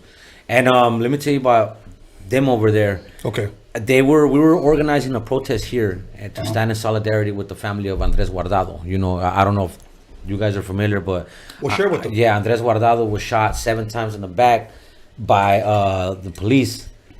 He was working a security job. One of his jobs, he had 2 jobs. He was working a security job here in Compton, and police approached him. He had a security uniform, told him to get on his knees, turn his back. He was on his knees with his hands in the air and got shot 7 times in the back. Police went and took the footage, destroyed the evidence. Of course. So that's, justice for Andres Guardado. Anyways, yeah. You know who I saw first posted that, bro? Exhibit. Did he? Yes. Okay, that's dope. When you get a chance, go on his page. He still has it up. So anyways, we were the point of Atlanta was we were just gonna stand in solidarity with them, and I just had a couple homies from the car club. I was like, look, what if we go downtown and we just make a scene? We marched. He said he could get about 100 people, from the Crazy Vatos car club. They supported, and I put up a flyer, and that shit fucking blew up. I had there was these young girls from Atlanta who were also organizing for that day and had no idea we were organizing too. They seen the flyer, hit us up like, yo, we got a couple people. Then I ran into an organization that found out about the flyer. They hit me up and they're like, yo, we've been in Atlanta for 25 years. You know what I'm saying? Organizing, can we work together? And that shit took off. It was one of the biggest marches, that's going on right now, and it's in Atlanta. Dope. And the dope part is it wasn't just Raza, it was everybody marching with us. Yeah. Awesome. Do me a favor, man. Okay, and I'm asking you as a friend. Next time you're out here and you're at one of these rallies or protests, whatever, hit me up, man. I will. Hell yeah. Hit me up for sure. So, and I'll make time. Okay. Yeah. There's rallies every week. If you live out here in Cali, and not only in Cali, but mostly I know in Cali, I know the people, so I always know when it's going down. There's a lot of people who say, oh, where's the protest for this and where's the protest for that? Let's not approach it that way. Let's get involved. Reach out. There's always somebody that's out there doing something. If you live out here in California, go to Instagram, In Between the Bullshit. That's what the page is called. There's a big organization being formed throughout the whole country, of a bunch of organizers. And they're not even organizers. Tony, look, you know what happened with all these marches is a bunch of people who weren't organizers or never organized an event in their life were just fed up with shit. And they were like, you know what, I'm gonna put something together. And they voiced it out, and lo and behold, a lot of people were already waiting to get involved. Yeah. And that's why people are getting involved. So don't be shy to speak out and get involved, because you'd be surprised how many people are feeling like you and just don't know where to go. Yeah. All good, brother. Listen. I hate to end because I love chopping that up with you. But you know what? You were here 44 shows ago. Yeah. Maybe the next 44 you'll come back. Yeah, it was actually 30. I was here on 33. 33. Yeah. So another 33 shows, 37 shows or whatever. Yeah, something like that. Any shout outs you want to give at this time, bro? Or anything you want to say? Man, to my family, I always got to give a shout out to my family. They're waiting for me at home. I love you. Valerie, Kimberly, Naya, Angie, love you guys. My wife Ingrid, and to the people who always support me, man. My homies down here, always supporting Serge, Rick the Ruger, and everybody down there in Vegas, man, and around the country, man. Thankfully I get a lot of support, and I don't have fans, man. I got supporters. The people that fucking support me, they support me like to the fullest, whatever the fuck I'm doing. And that's something that I want to say thank you, because I feel like I'm fucking blessed with that. If I want to make a move, there's so many people, what do you need? What can I do? Yeah. And that's why it's easy for me to get involved how I'm involved, because it's not just me. It's a whole army of people that don't care to be known or be seen, but they want to make sure that they put their little part in, whether it's coming down and buying out a whole elotero, you know what I'm saying? Or like in this case, a lot of people helped me out with pepper sprays. You know what I mean? We ordered 100 pepper sprays for the vendors. It's not much, you know, but it's a little line of defense. It's minimum to at least help them protect themselves. Minimum. Yeah, you know but what I mean? it's something. You know, a lot of people can talk. You know what? And maybe I should say this for another show, but I'm the kind of person, okay, that if I help, I don't need to take a selfie. Right. You know, I don't need to take a selfie with the guy. Right. I don't have nothing against people that do that. Yeah. I want to make that clear. But with me, if I bless you, and nobody needs to know about that. And that's a genuine. That's how you give genuinely. And I think like that too. But let me tell you why I'm okay with people taking selfies nowadays, because a lot of the times, okay, people selfie their fucking whole day. You know what I'm saying? There's people that wake up in the fucking morning, they take a shit, they brush their teeth, and they're selfieing. They get something to eat. Oh, I'm going to eat this bullshit. And oh, my mom is mad because I want to watch TV, and they're selfieing themselves. So if you're doing all that and then you do something good, you shouldn't have to turn off your selfie mode because you're doing something good out of fear of what people will say. Do it. Fuck it. Right. If people don't like it, then have them go do it themselves and not record it. But as for you, if that's what you do and if that's what you like to do, do it. Because let me tell you what, by you doing it, it's going to get 2 more people to say, hey, I can do that. Right. And they're going to, each one of those 2 people is going to get 2 more people. That's 4 people.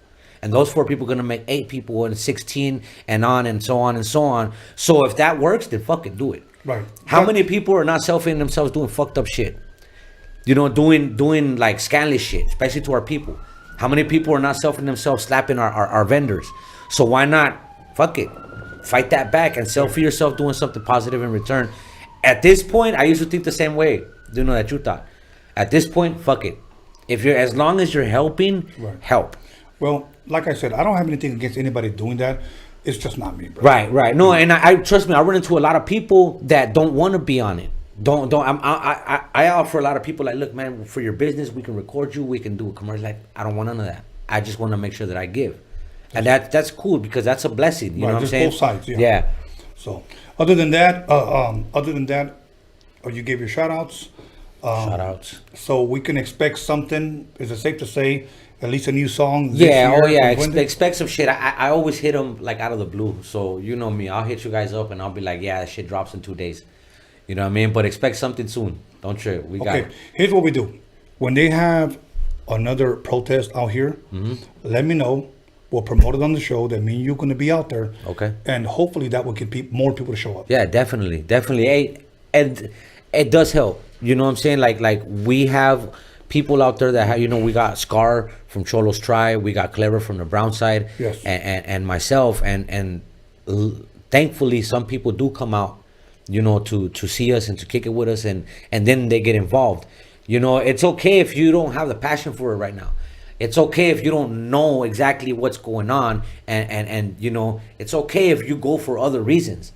It's cool if you go to check out the females, or if you go because artists that you want to meet goes. That's cool. Go, but sooner or later, your culture is gonna grab you, and you're gonna feel that, and you're gonna want to stay there. You're gonna want to go to the next protest, and it's gonna hit you. You know what I'm saying? But if that's what it takes for you to get out there, then fuck it, get out there. Fuck it, let's do it. Yeah. Okay, at this time, I'm going to go ahead and give my shout outs. Okay, so you may want to tell your kids to turn off the TV. Or something. Kids, va a decir malas palabras, apagan la TV. No se crean. Anyways, other than that, really quick, subscribe to a Freaky Tales podcast. Okay, I need at least 1,000 subscribers before I go live. We're about 300 or if not more by now. Go to Freaky Tales podcast, where we're going to talk about the paranormal, spooky, ghost story type of shit. El Cucuy, okay? And that week, I mean, think about, if you guys like the live chat here, just imagine how that one's going to fucking be. Like, fucking seriously. You know? Watch it in the dark. Watch it in the dark, popcorn, spooning your girlfriend or your boyfriend. I don't know who's listening.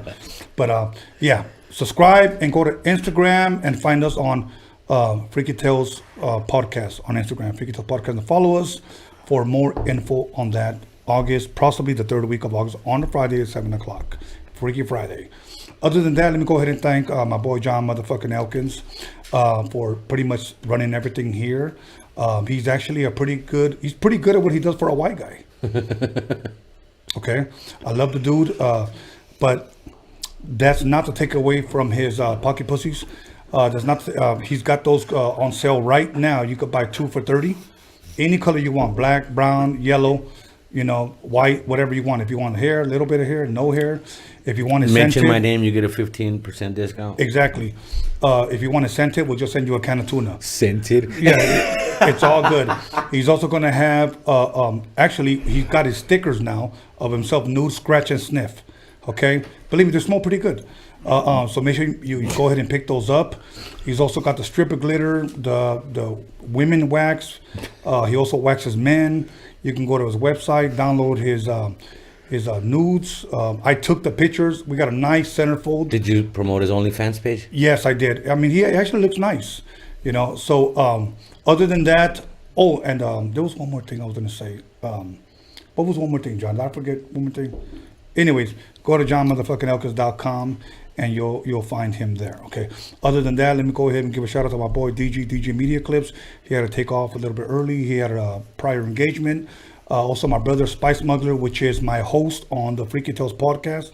He sells refurbished dick pumps, not used, refurbished. Okay. Refurbished. Yeah. So right now during quarantine, if you want to give it a little stretch, if you want to give your Yankee little wanky, right now it's the time. Okay. Make sure you pick them up, and if you see some little sticky stuff in there, just take a Lysol wipe, clean them up. They'll work just as good as new. And my brother B Scanless for helping me promote this. So with that being said, Wednesday we have a double feature from, I believe, San Diego. So make sure you guys tune in, subscribe to Freaky Tales podcast, and I'm hollering 187 with my dick in your mouth, bitch. We out.